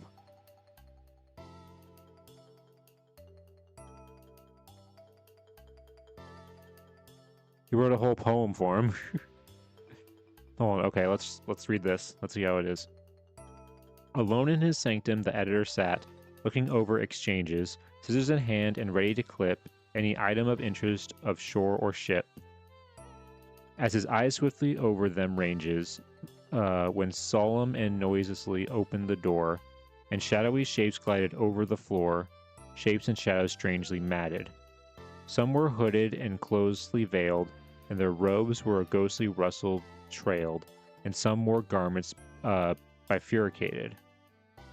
This is a weird, meter and rhyme for this. And each before them strange burdens bore, as in hands to never more bended, strange burdens all covered with cloths of white, and the editor shuddered, as well he might, and his hair arose to a natural height, for they gleamed like shrouds on a wintry night, and he thought of spirits offended.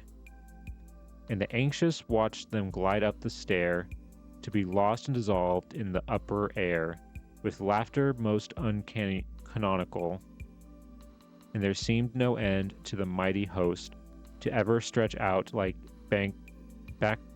Banquo's ghost, and yet when fearing and trembling most, he smiled a smile ironical. For he seemed at once to understand that though bones not muscles and fiber, they were only repentant ghosts who came, driven to do so by sorrow and shame, for deeds they had done in their earthly frame, deeds staining even their spiritual fame, the ghosts of non-paying subscribers. People who aren't paying for the newspaper, I guess.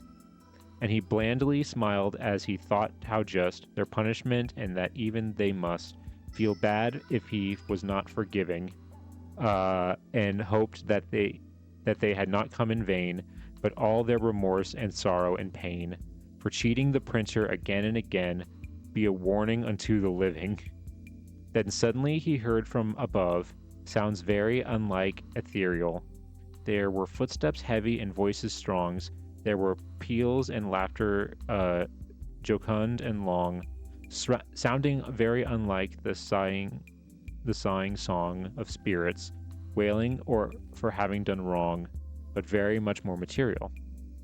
And as one waking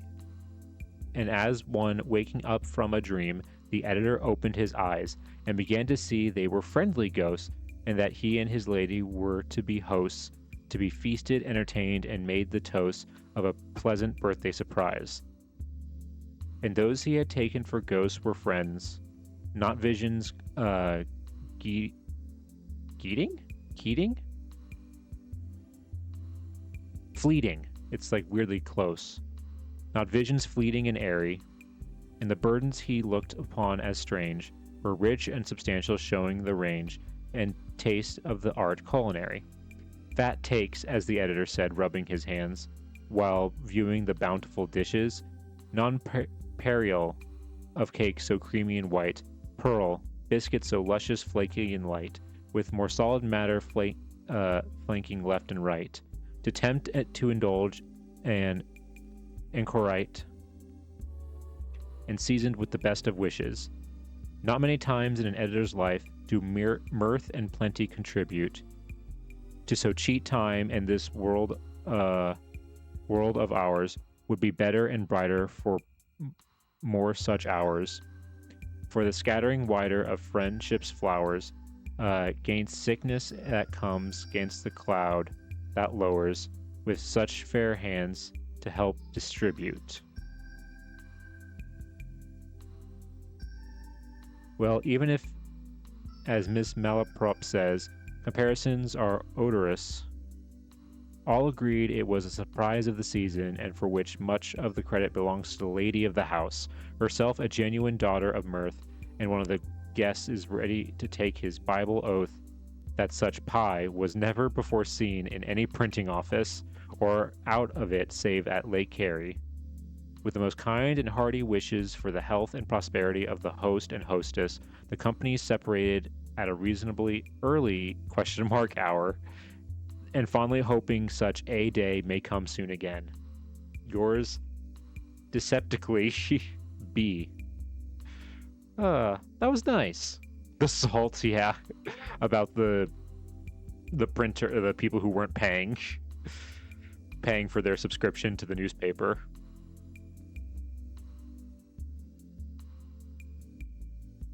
This is sweet. I like this.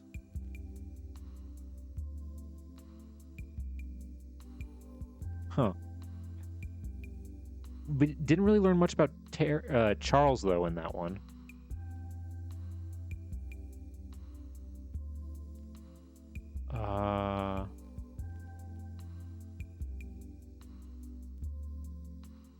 Let's see. Okay, this is another thing where he's talking about the...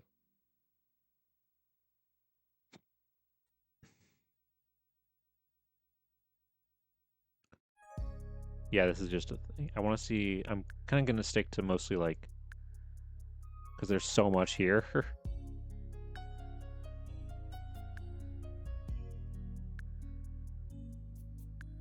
What's crazy, though, is that, like, he only... According to that book, he only, like, worked for the newspaper for, like, 4 years. So by 1885, he's, like, not there, but his mentions in the newspapers actually go up during that time. Oh, wait, hold on.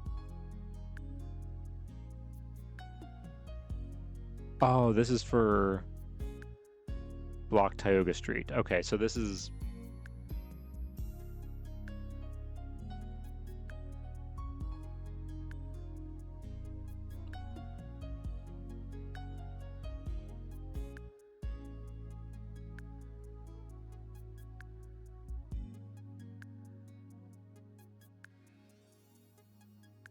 This is an ad for his his attorney office. Yeah, it's mostly, so far most of these just seem to be like him either on like, yeah, auditing stuff. I mean, he was district attorney, so I guess that makes sense.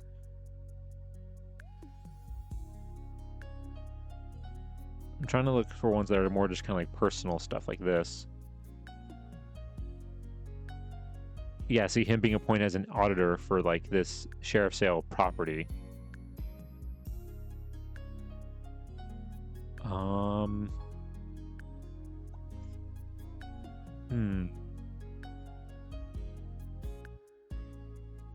Audit ads. Um,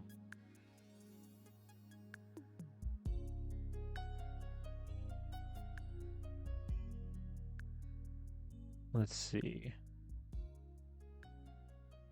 I feel like he has like 5 jobs, or like Phoebe Townsend, By Her Next Friend versus Eugene Townsend, number 50, June term, 1881, divorce. Court direct proclamation to be made and appointment Charles E. Terry Commissioner. Okay.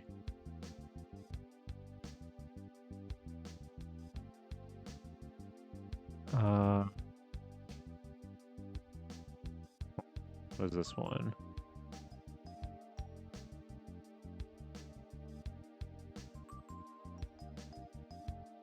Oh, look at this. Okay, this is it. This is what we were looking for. Mr. Charles E. Terry, Esquire, on Monday, appeared to wear a happier smile than usual. It is a bright-eyed girl. That's Ruth. This is talking about the birth of Ruth.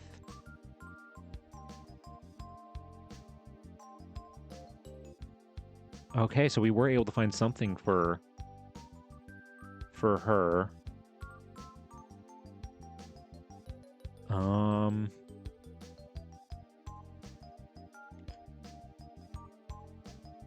But that's it, just that little tiny thing. So I do want to check again. Okay. I want to real quick change it specifically to Charles. And just see how many we also get. Okay, not as many.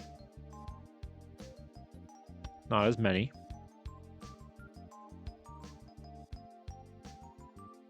Got more ads. Still a lot, though.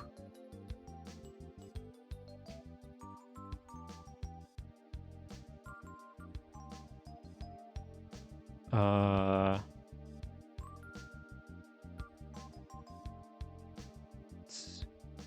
the Reader's Democrat. Okay, yeah, again, this is him talking about him taking over. Yeah. Oh, his name is... That's why he's in... That's why his name is in here so much. His name is at the top of, like, probably every newspaper.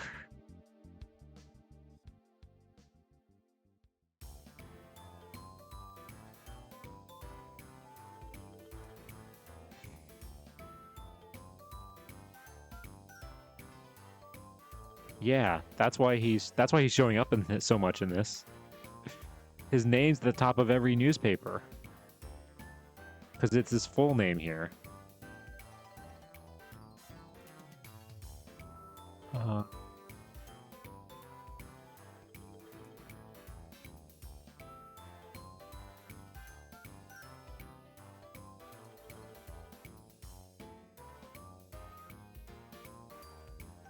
wait, hold on. Here's a... This looks like an advertisement for, like, his campaign.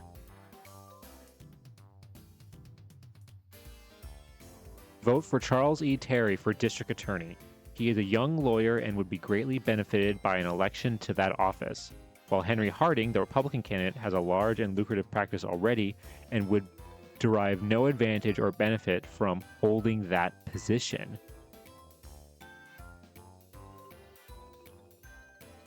Wait, so his ad is basically saying that, like, hey, this would be great for my career if you would vote for me. Don't vote for the other guy. He already has a career. Is that basically what he's saying? Yeah, a young lawyer and would be greatly benefited by an election to that office. He said, yeah, he's basically saying, hey, vote for me.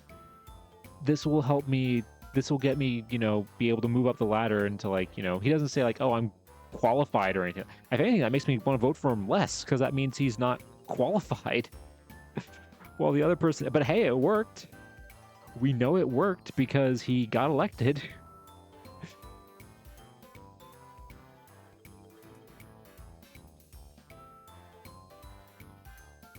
I guess it worked.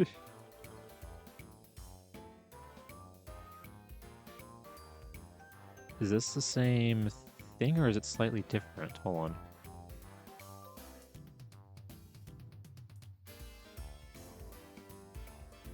on.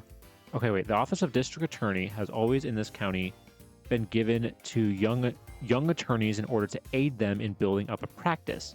Charles E. Terry, the Democratic candidate, is a young lawyer and would be helped by an election to the office, while Henry Harding, the Republican candidate, has been admitted for 6 or 8 years, has a large business, and would not in any way be benefited if he would be elected. I am the underdog, I swear. Ignore the fact I control your local news. I mean, I guess, yeah, he is going for, like, an underdog thing, but, like, a lot of times I feel like the underdog, like, story works better if you're like, oh, the other guy's old and out of touch, or, like, I bring young, like, energy, you know, to the, or, like, a new viewpoint, or a new, like, I feel like that's how when that works. Not to be like, hey, this would be great promotion for me. This would be great for my career. If you guys could just please vote for me. That would be great. I'd be greatly appreciative of that.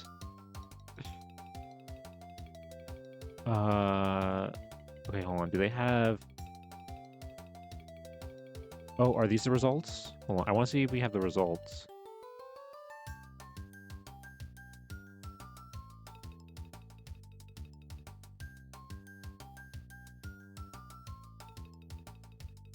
Okay, here we go. I think this is... Yeah.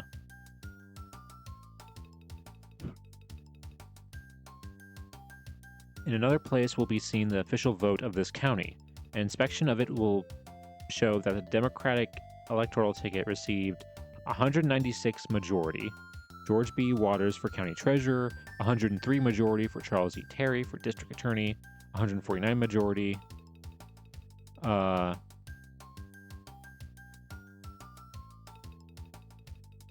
That our candidate for representative, Mr. A.M. Stark, was defeated by Mr. Reynolds, Republican, who received a majority of 9.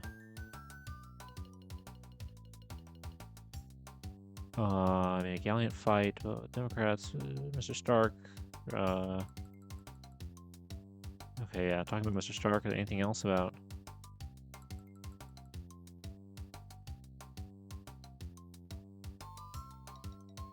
But, I mean, yeah, he won by a pretty good majority. 103.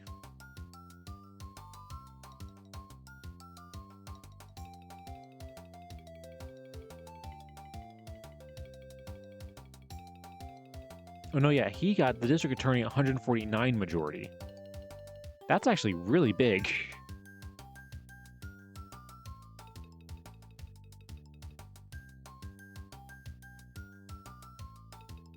So I guess, hey, his ads worked. Okay, are these... Because it takes longer to count the things. County bar. Took the trouble to make out a list of the resident members of the bar within this county.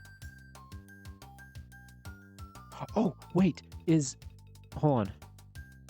Okay, hold on. Charles E. Terry, yeah, is B.W. Lewis. Oh my god, that's... B.W. Lewis is Harry Lewis's father. So the father of the guy we were looking at on Sunday is also in the same article as the father of the girl we were researching today. 2 dads who were both lawyers. Both admitted by the bar. Him several years earlier, but still. Any other names I recognize here?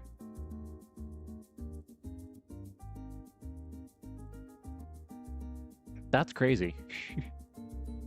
I mean, that just shows how connected everything is in this small town. The fact that we have that. Oh, here we go. Matrimonial. Here we go. This is the wedding.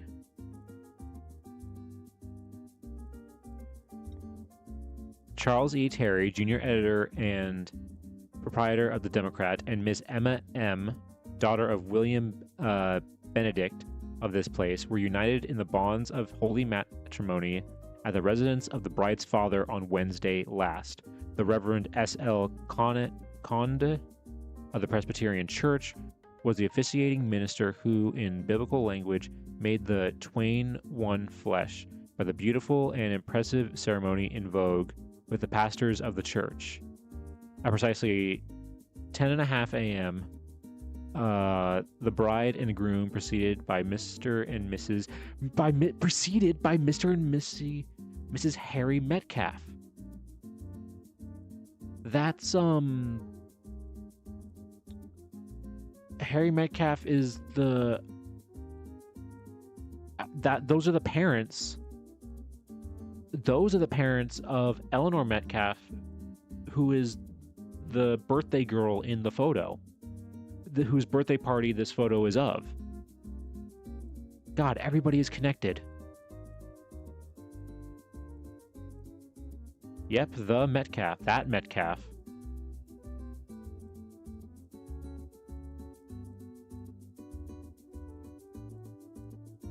So if they're at their wedding, that's why their kids were hanging out together. They were both lawyers. They were both attorneys. And wait, no, sorry, no, not the Metcalfs. That was the other. But, oh no, sorry, yeah, no, sorry, I got that mixed up. Harry Metcalf was not an attorney. The other attorney was the. Oh, ads? Okay, hold on. Okay, we're in ads. I'll wait to kind of. I need to get my bearings straight.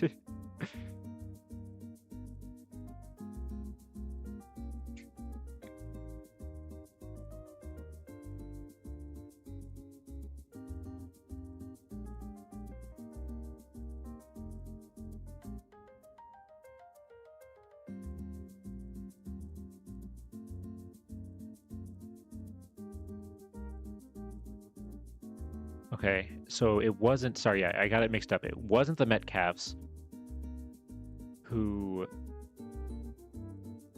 were lawyers. Sorry, yeah, it was the Lewises who were lawyers. But the Metcalfs. Everybody's connected in this town, which should not be surprising at all because it's a small town in rural Pennsylvania.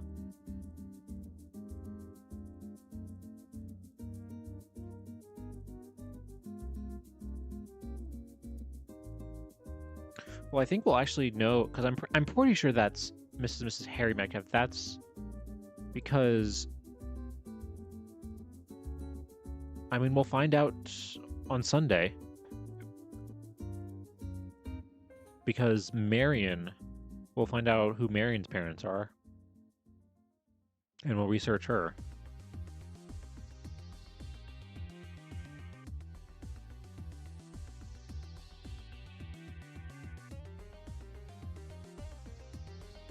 Okay. How are we doing with the ads? Okay, I think they're almost done.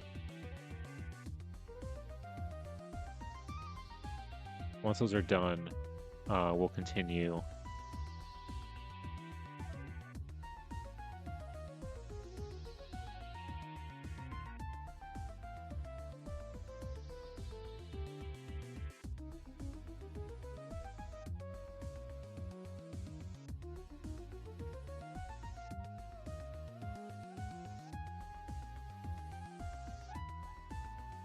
There we go. Okay, this is where we were.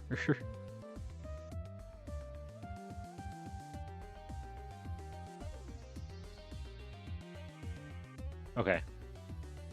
I think ads are done now. So yeah, so with ads being done now,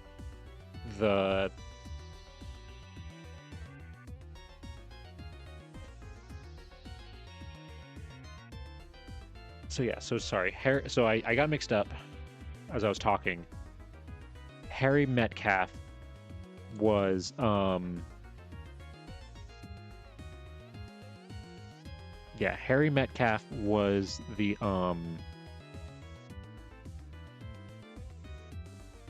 not a lawyer. He was not a lawyer. He was.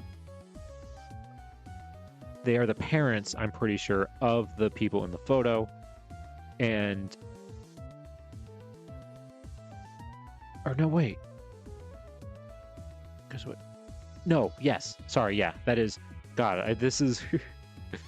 I'm gonna need to make like one of those like crazy like detective boards, or like that meme from Always Sunny in Philadelphia with like Charlie Day in front of like the, in front of the like the board like looking crazy.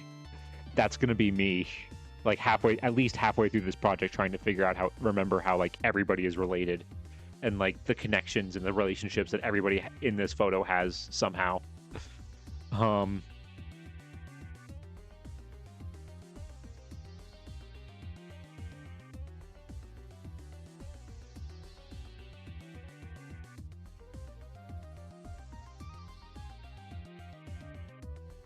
Okay.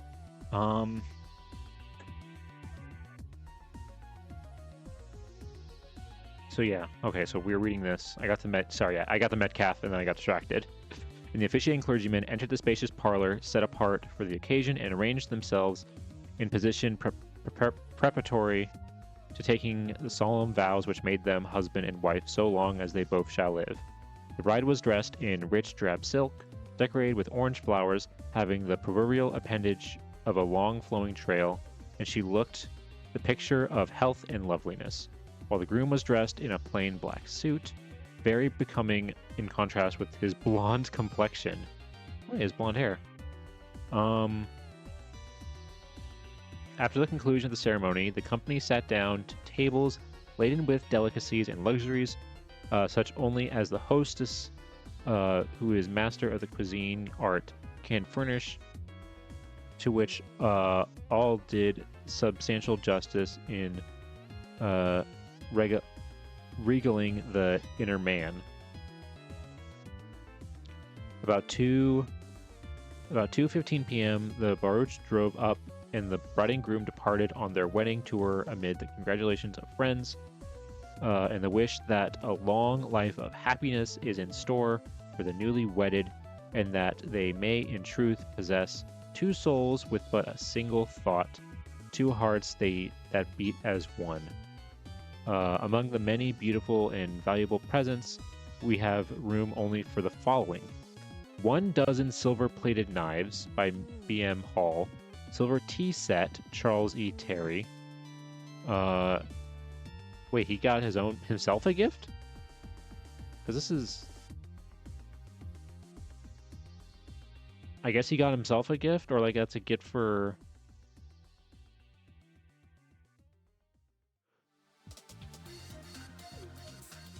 Or maybe like he got it for Emma, for his wife. One linen tablecloth by Mr. and Mrs. John Miller.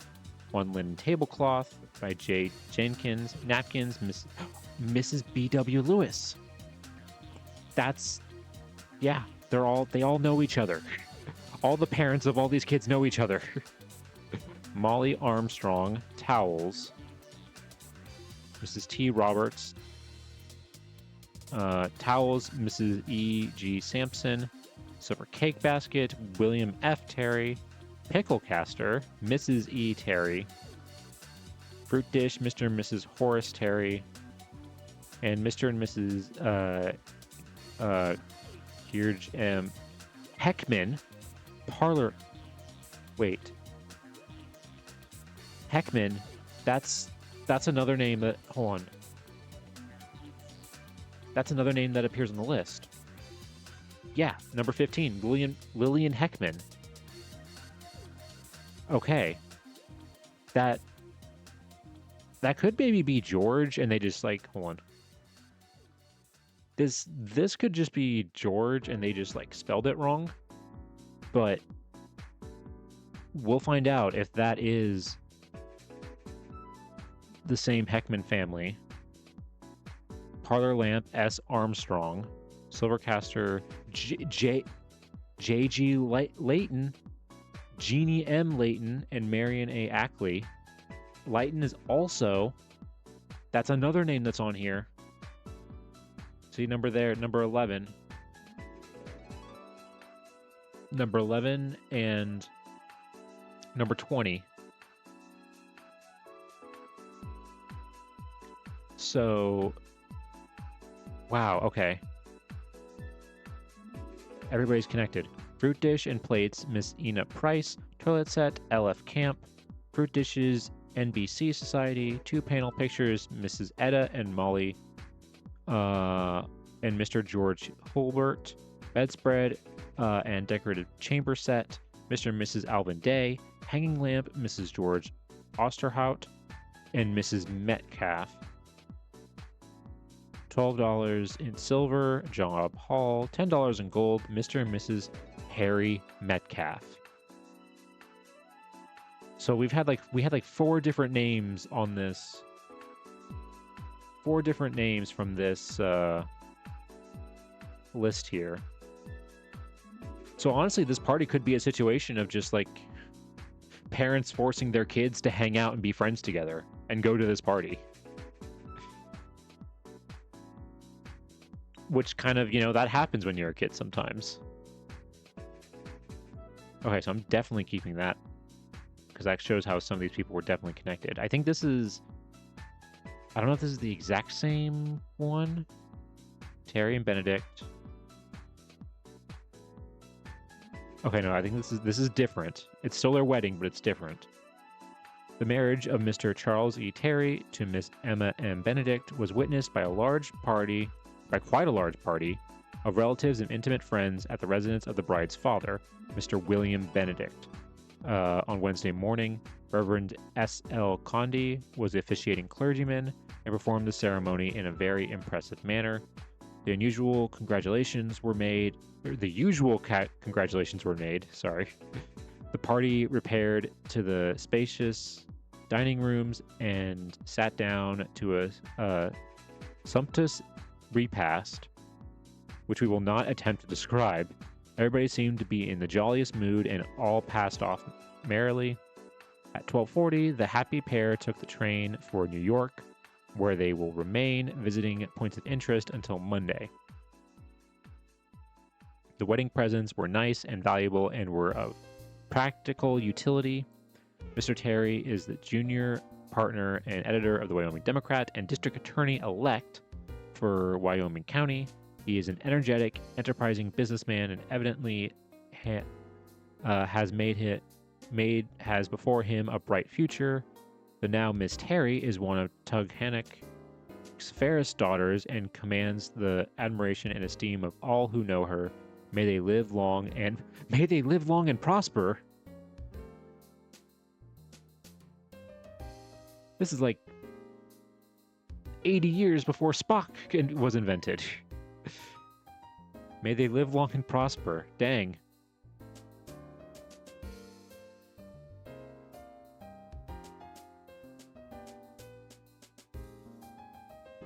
I wonder, wait, didn't Leonard Nimoy... I think he got it... Hold on, I think he got it from something. Like, it is like a religious thing.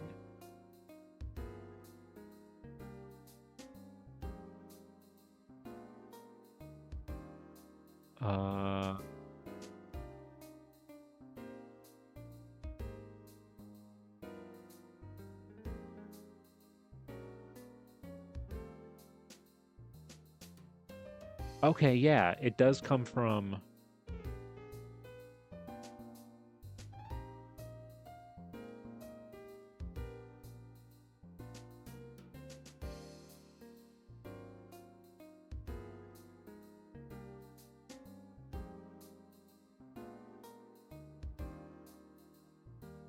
Okay, the hand signal...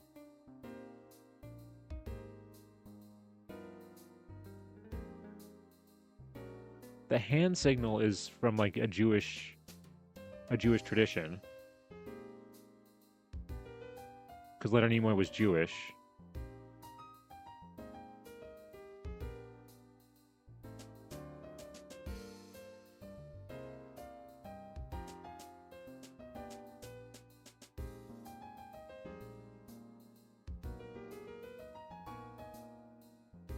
Huh. I guess it was just kind of around, maybe. Considering this is like 80 years before Star Trek was even a thing. Okay. Okay, yeah, now we're back to all the usual stuff, the ads. Then he becomes... Yeah, the district attorney. But he's also still in the newspaper. Yeah, these are all ads.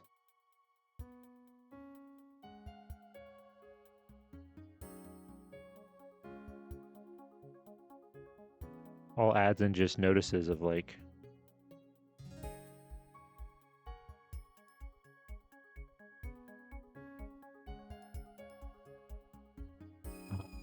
business changes.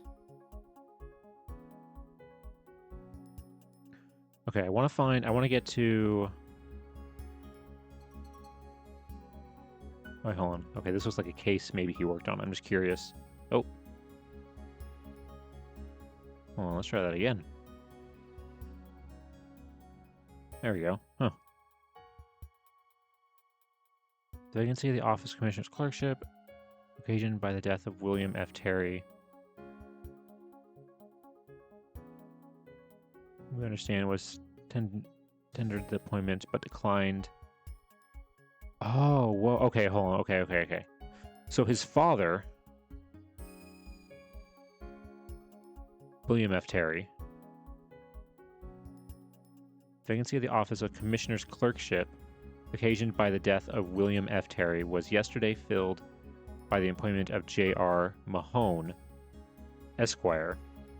Charles E. Terry, Esquire, we understand, was tendered the appointment but declined the proffered honor. Wow, so he was offered the position of his father and he declined it. I wonder, was it maybe just like he was still like grief-wise, like he didn't want to work in the same place that his father did?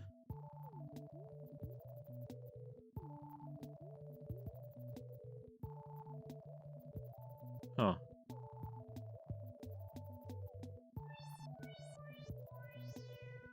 Oh wait, there's nothing, I just realized, yeah, there's nothing here for...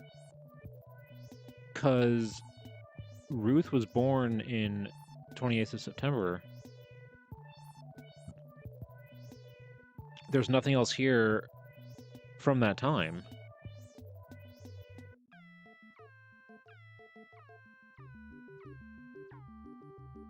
Okay, so that one that that little one that we found, where was it? This one. So this is the only reference we have to Ruth being born in the newspaper.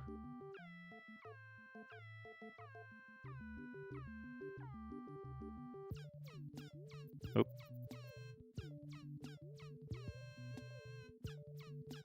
Okay. I want to also look up his name.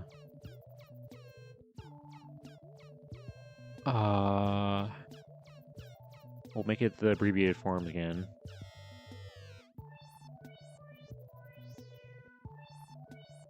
And then I want to make it 91 to 1900. Oh, wow. Still. Jesus. Yeah, okay. I'm just curious how, if we go to all the different decades, how long does this happen for? Okay, it slows down after 1901.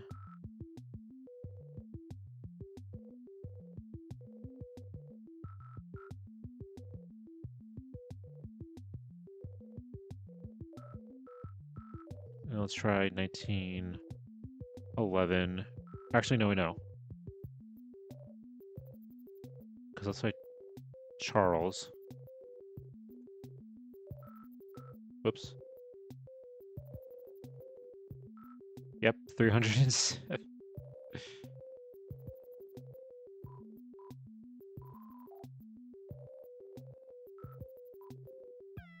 300. Jesus, that is insane.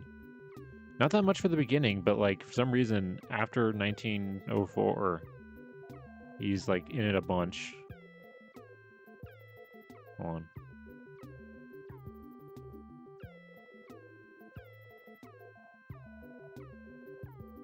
Curious.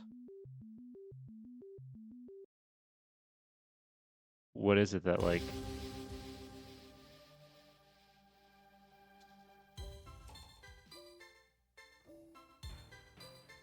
Let's see.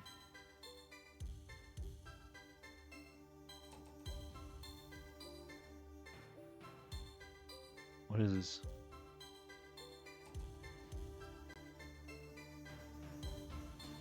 Or are these all court stuff? Okay, it looks like it's all court stuff. Judge Charles E. Terry will make his first appearance upon the bench here tomorrow when the equity case of Mrs. Frances Billings and Mrs. Jeannie Thayer against Mr. and Mrs. T.M. Harding will be heard.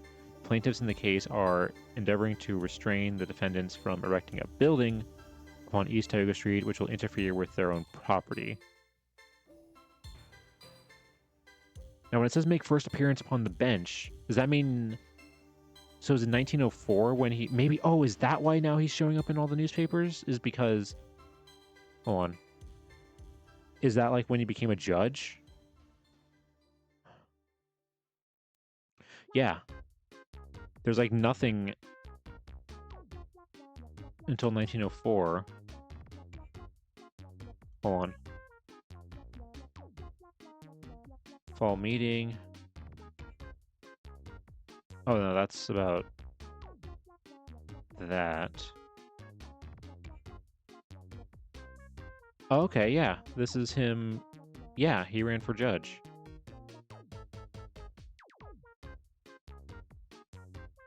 For Congress of Wayne County.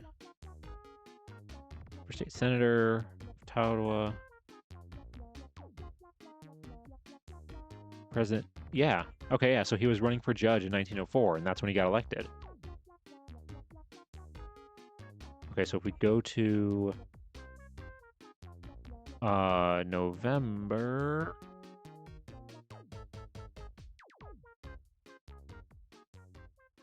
Here we go. Results of the county. Whoa. Charles E. Terry is elected judge by a majority of about 800.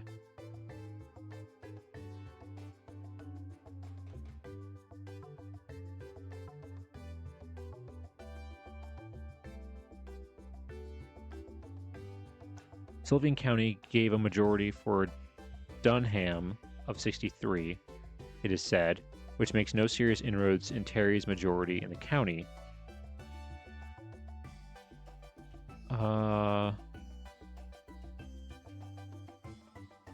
It's always a bit awkward when people forget that you can elect judges as a civilian. Yeah, it is. Well, I mean, like, hey, I learned the other day, I think it just shows I need to pay attention more. I didn't know until, like, what was it, like a month ago when we were streaming when we were researching the guy who was a photographer, but then ended up becoming a justice of the peace and then the county coroner. I didn't know that a coroner was a voted position in like counties, which is, I always thought it was just, they were just hired. I didn't realize they were voted for.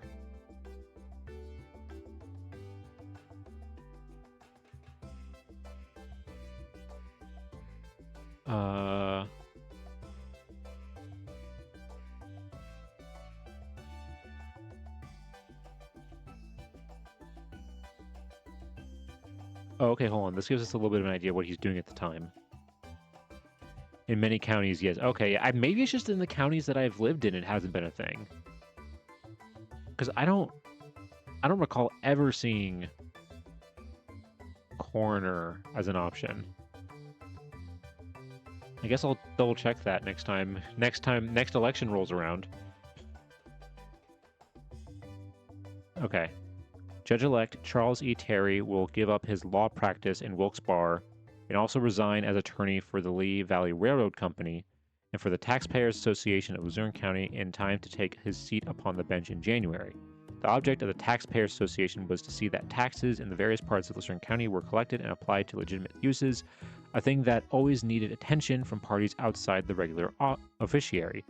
Mr. Terry attended to the legal part of the work. It really depends, so I have no idea how it is everywhere. Yeah, I don't know. A lot of states and counties do things differently, so...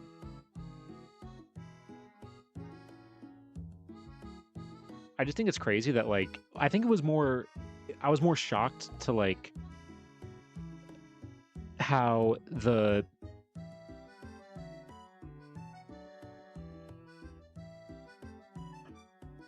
I think I was just more shocked because, like, in that case where we were looking up the guy who was a coroner, is that before he was a coroner, he was a photographer and then randomly became justice of the peace in this one town in Illinois. And then from that went to be a coroner. Because I always thought, like, coroners had to have, like, a medical background.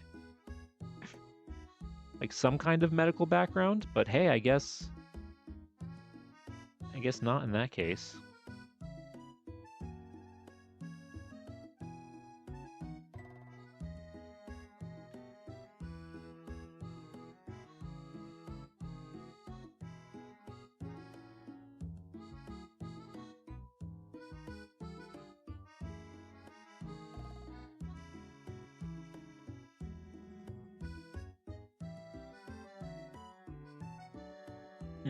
Okay.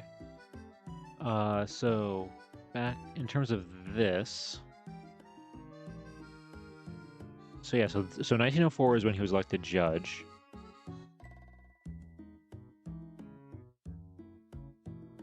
Yeah, so that is why.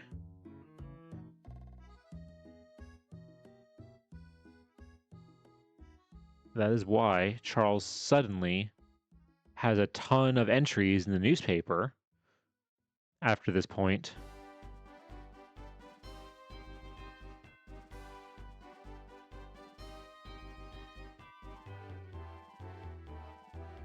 Because after this point, he's basically he's basically going to be in, like, almost every newspaper presiding over cases.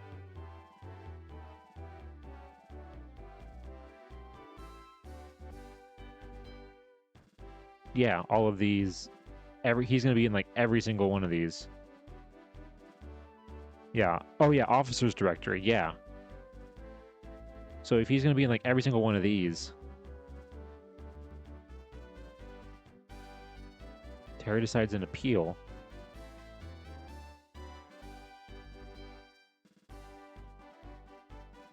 Having to do with taxes.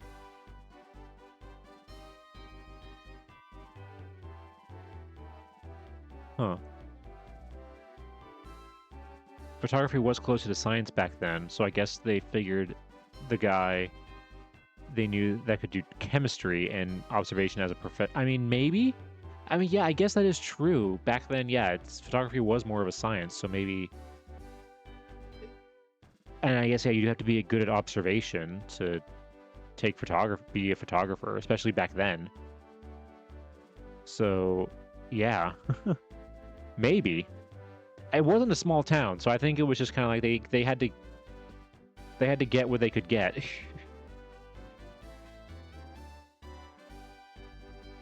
Yeah, see, that's okay, so this is why he's in so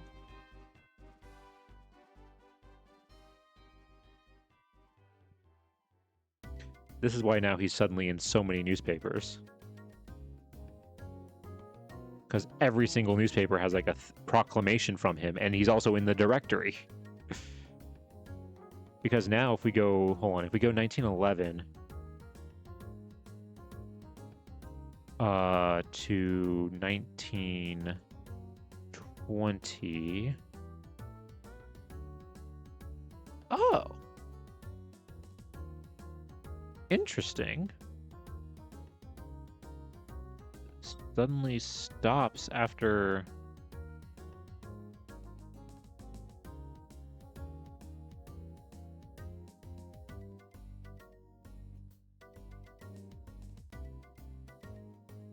Judge and Mrs. Charles E. Terry and daughter Helen, and Miss Jeanette. Okay, that made me like excited for a second because Jeanette is a name that's on the back of the photograph, but that's not the right last name. Hughes is not the right last name, so I got excited for no reason. But yeah, they did a trip to New York City in 1911.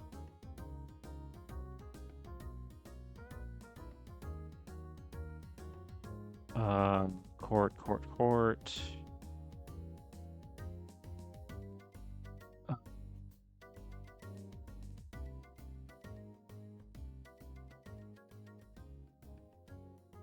Yeah.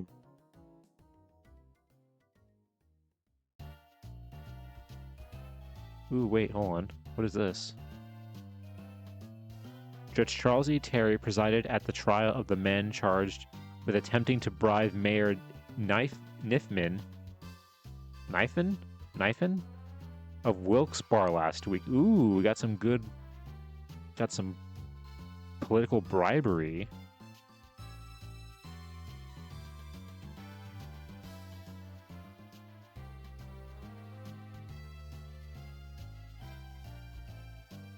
Oh wait, hold on, what is this? Was a visitor at the town Tuesday. The judge was a newspaperman in his early days and is now rounding out his 8th year on the bench. Many good Joes without saying. Huh. Okay.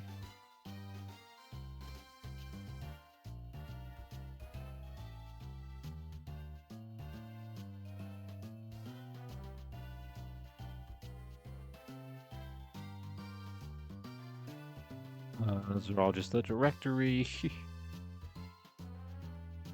All just the directory.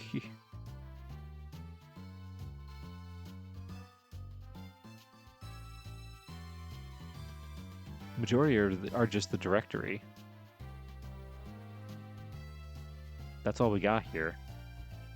Yeah, that's it. That's crazy that it stops at 1912. Okay, hold on. What if we do the abbreviation? Whoa. Again, it stopped. Okay, does this newspaper like just not go beyond 1910? If I get rid of the dot. No, it doesn't matter.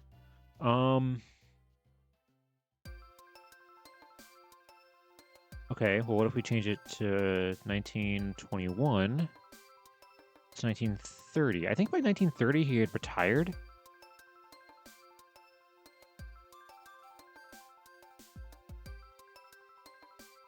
Okay, 22. All the way 1924. I think there's like a gap of like newspapers that haven't been digitized. So what is Charles E. Terry?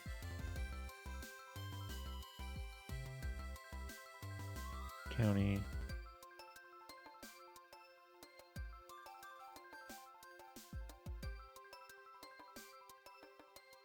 Okay.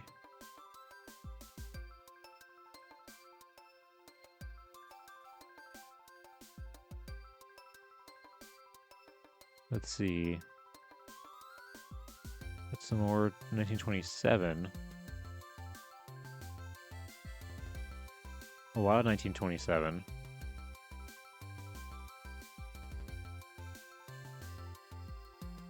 Jurors drawn for October court. 3 panels of jurors were drawn by the jury commissioners and clerk in the presence of Judge Charles E. Terry. Okay, so that's just him talking about what jurors are going to appear with him. What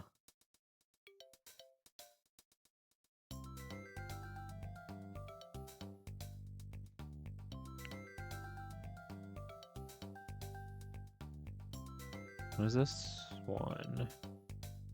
More jurors. It's just, that's all it is. Huh. Okay, hold on. Let's change it to Charles. Maybe we'll get more with Charles.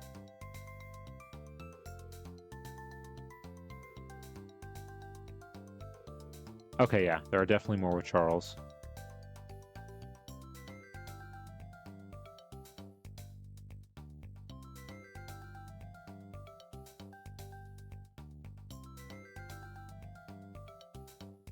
Is there something from 1929 by chance?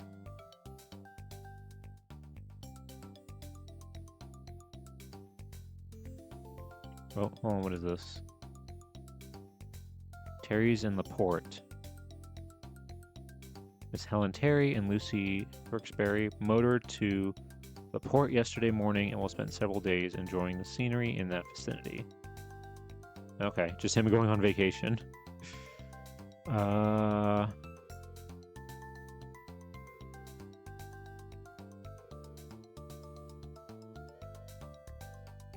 Let's see. Oh, candidate for re-election.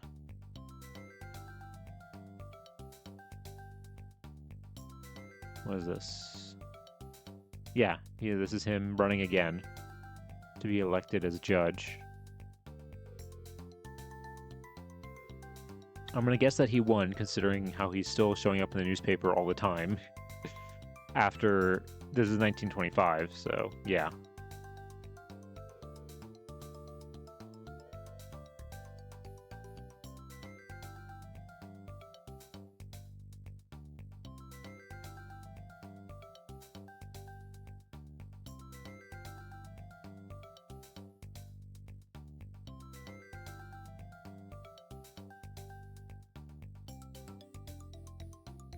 Voluntary.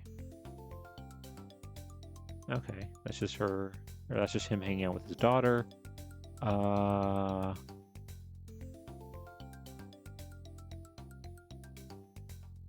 This is now it's mostly them like attending like events and like parties and stuff. Oh, hold on, this looks like a case.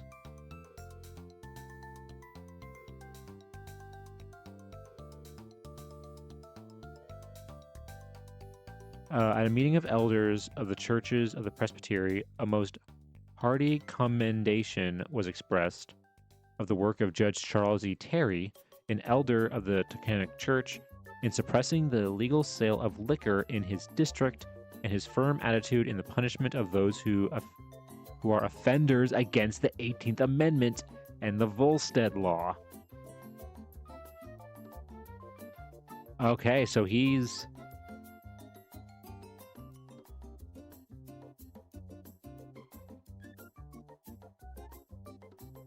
Huh. So he's pro-prohibition.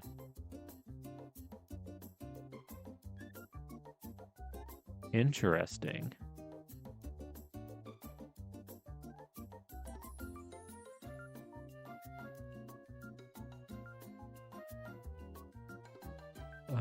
Courthouse news. Presiding.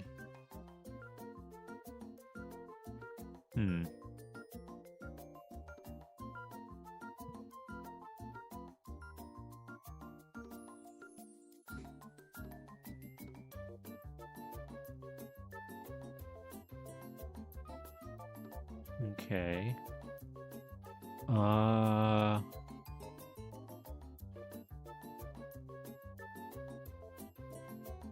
Okay, hold on. Can I change it?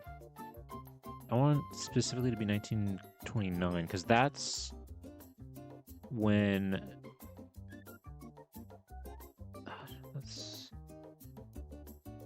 That's when this was, right? Yeah, that's when this trip to France was. I want to see if there's a thing about it. There isn't.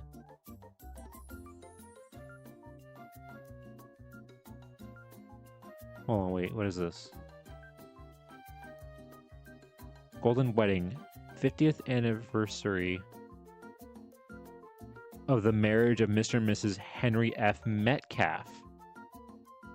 Okay, again, another thing showing the connection. Yeah, they were... Mrs. Mecca and Mrs. Pamela Benedict were married.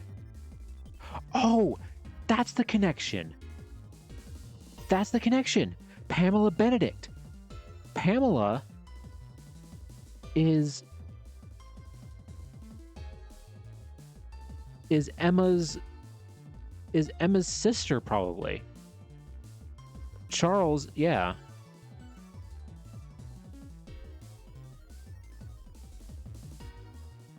That's the connection. That's the family connection. Okay, so they technically are family. They're not just friends, they are family. Pamela Benedict.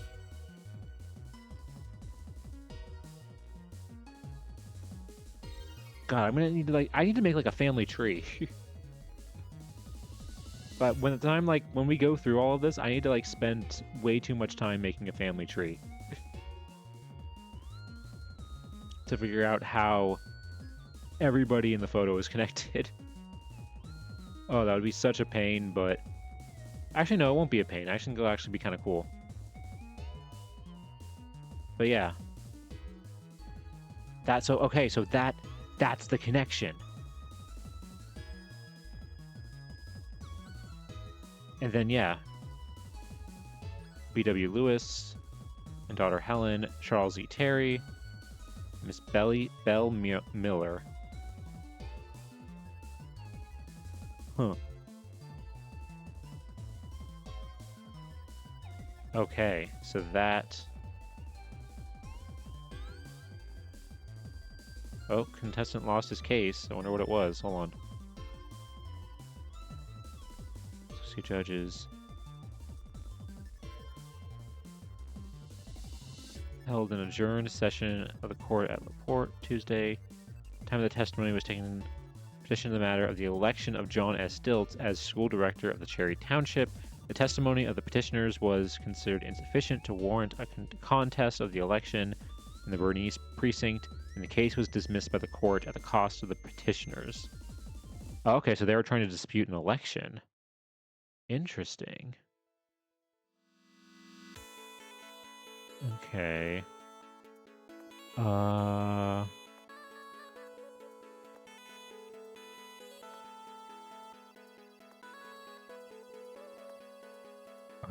Maybe something the move for 1929. Let's change it. Okay, 31 to 40. He retires at some point in this.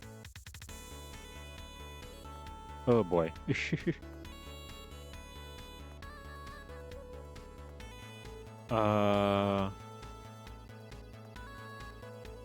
Let's look at 19. Why not? Yeah, why does 1935 have a ton? Let's look at 1935.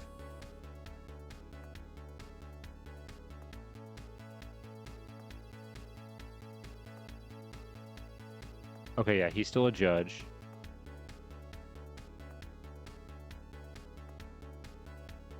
By 1940, he's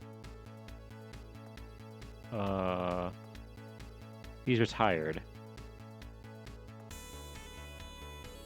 Yeah, by 1940, he's retired.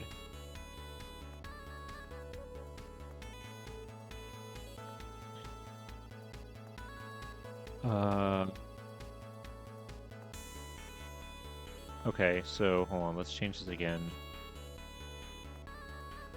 19...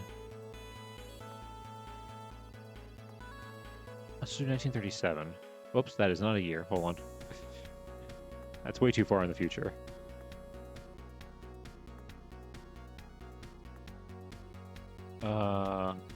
Okay. Oh, 1937.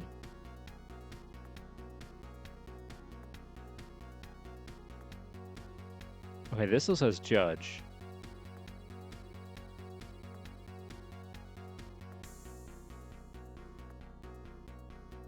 Let's try 38. I want to see if we can figure out when he retired.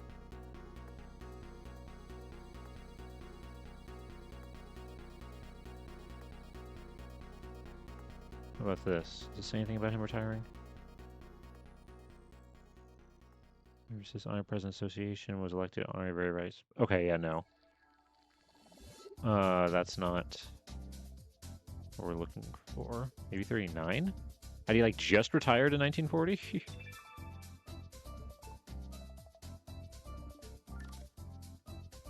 Or is he always called Judge? Because of...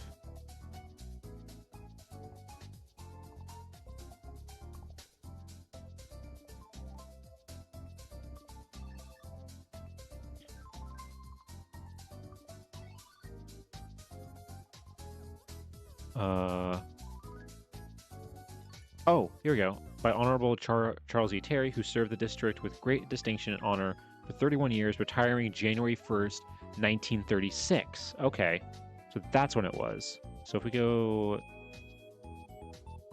It's probably at the near the very end where they, like, announce his, like, retirement. 1935. Mrs. Charles. October... Hold on. That's about it. Notice a meeting. No.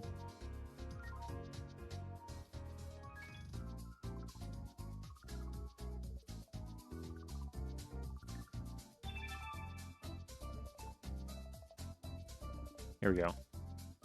County officers.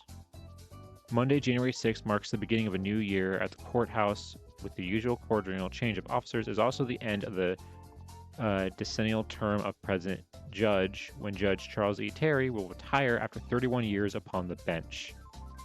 Wow. 31 years. Record as president of Wyoming and Sullivan counties and is one of the outstanding jurists of Pennsylvania. His decisions have been upheld in almost every instance. He has meted out justice tempered with human sympathy, and his tenure in office has been marked by fairness to all. Okay. Okay, yeah, so he is retiring. One last thing I want to look up for him is I want to find an obituary for him, which, if I remember correctly, his death was in 1943?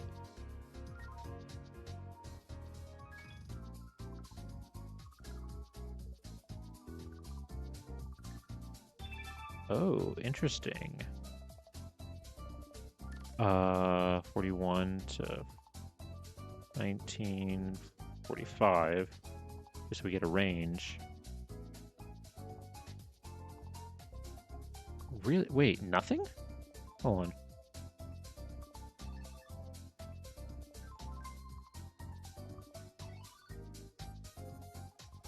Nothing. Hold on.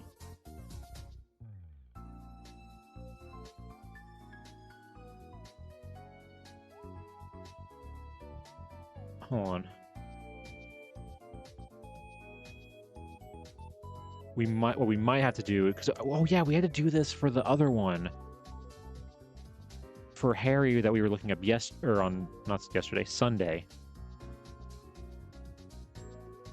Where we had to look at...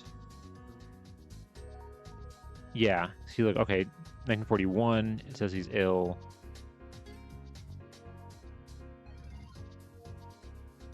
Oh, here we go, 1943. Hold on, wait. What is this? Does this have a photo? Oh, look at that. Mr. and Mrs. Oh, that's their son. Wait.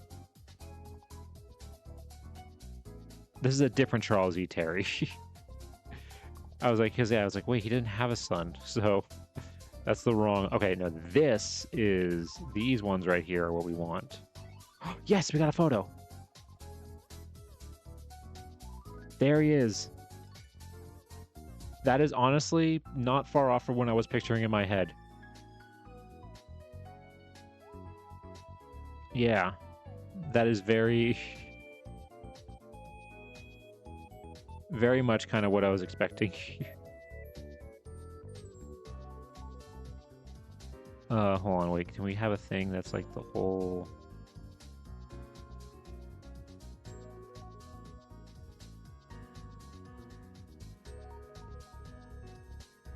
Wow, he had a lot of things.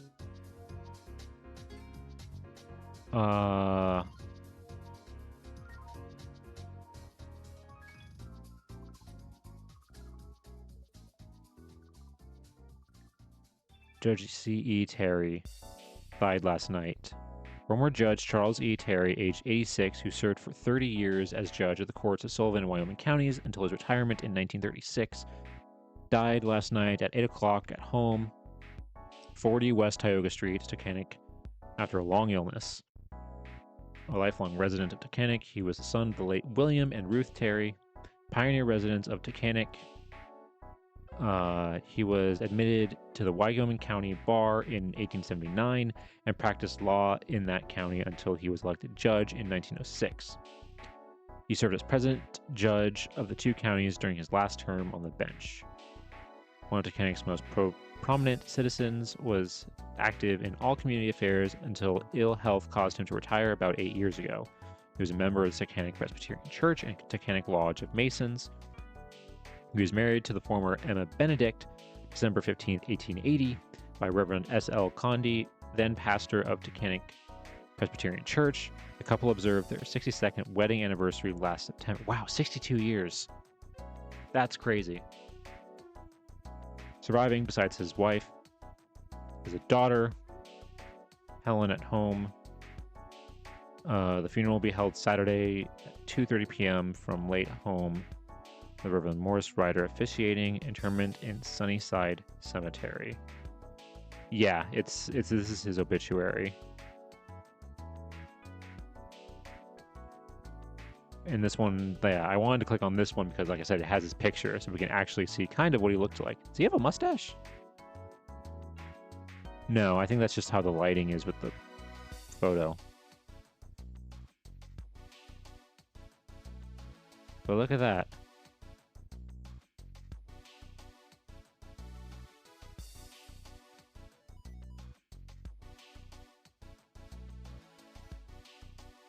Yeah, and this is the same. This is basically the same obituary. It's just this one has a photo. Yeah, that's kind of what I pictured in my head when I pictured a guy from the early 1900s.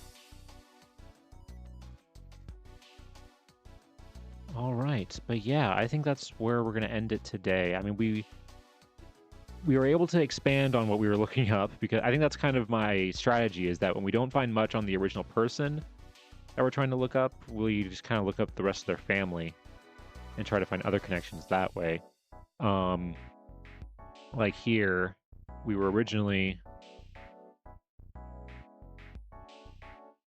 The fact that we were originally supposed to be looking up Ruth, the girl in the photo above me.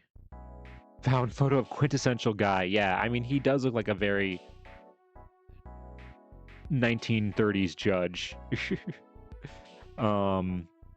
But unfortunately with Ruth, we could not find much. We only have one census record for her, because unfortunately she passed away in 1907 from pneumonia.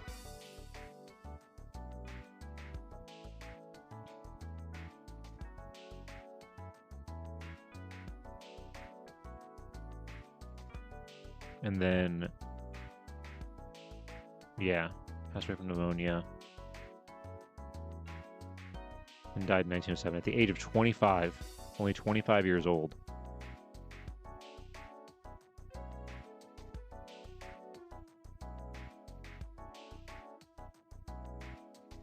But then that led us down the rabbit hole of learning about her father, who, as we saw here, had a crazy life. And again, also showing how all these people are connected, is that his wife, Emma, was the sister-in-law to a Metcalf marriage. That's what we know so far. When we actually research the Metcalf family and we start researching one of them, we will figure that out.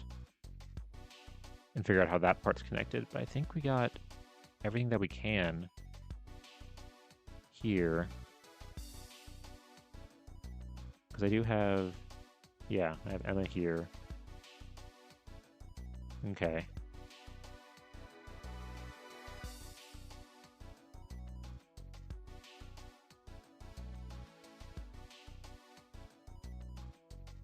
Yeah, I think everything's good there, but yeah, I wish we could have found more. Unfortunately, you know, sometimes that's not always how it happens, because unfortunately it's the late 1800s. Some people don't live long, unfortunately. But yeah, so let's go ahead then and let's head on over to our office. Oh, and let me make myself bigger.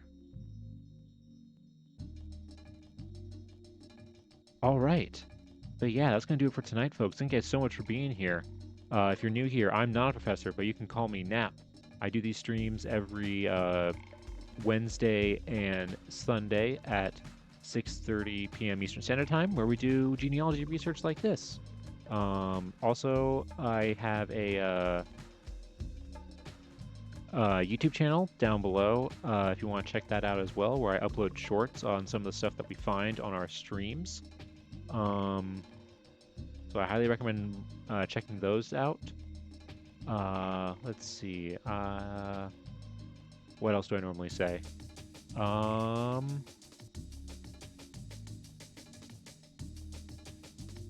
think that's pretty much it. I don't think I'm gonna be streaming this weekend other than on Sunday. I don't think I'm gonna have time.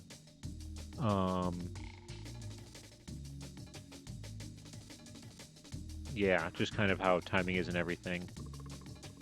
So I think I'll see you guys on Sunday for sure.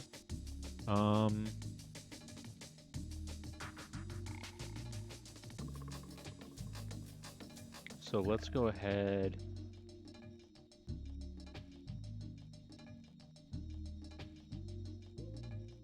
Let's go ahead and raid. Let's raid Neff here.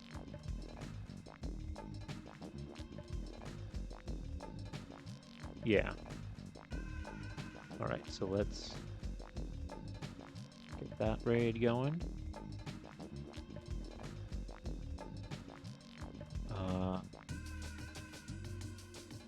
Let me get the raid message going.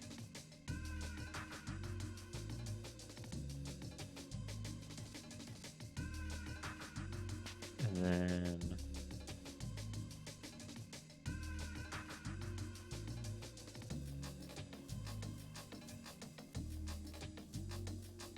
all right, and then that one. All right, sweet, we're all good. So yeah, that's gonna do it for today, folks. Thank you guys so much for being here. I'll see you guys. Like I said, I think next stream is gonna be on Sunday. I don't think I'm gonna have time to do another like gorilla stream this weekend, but yeah, I hope to see you guys there. We'll continue on this adventure of figuring out who are the people in this photograph. We've done 3 so far. Only 21 more to go. Only 20. I told you this was going to be a long project. All right. Have a good night, everybody, or day, wherever you are, and take care. See you later.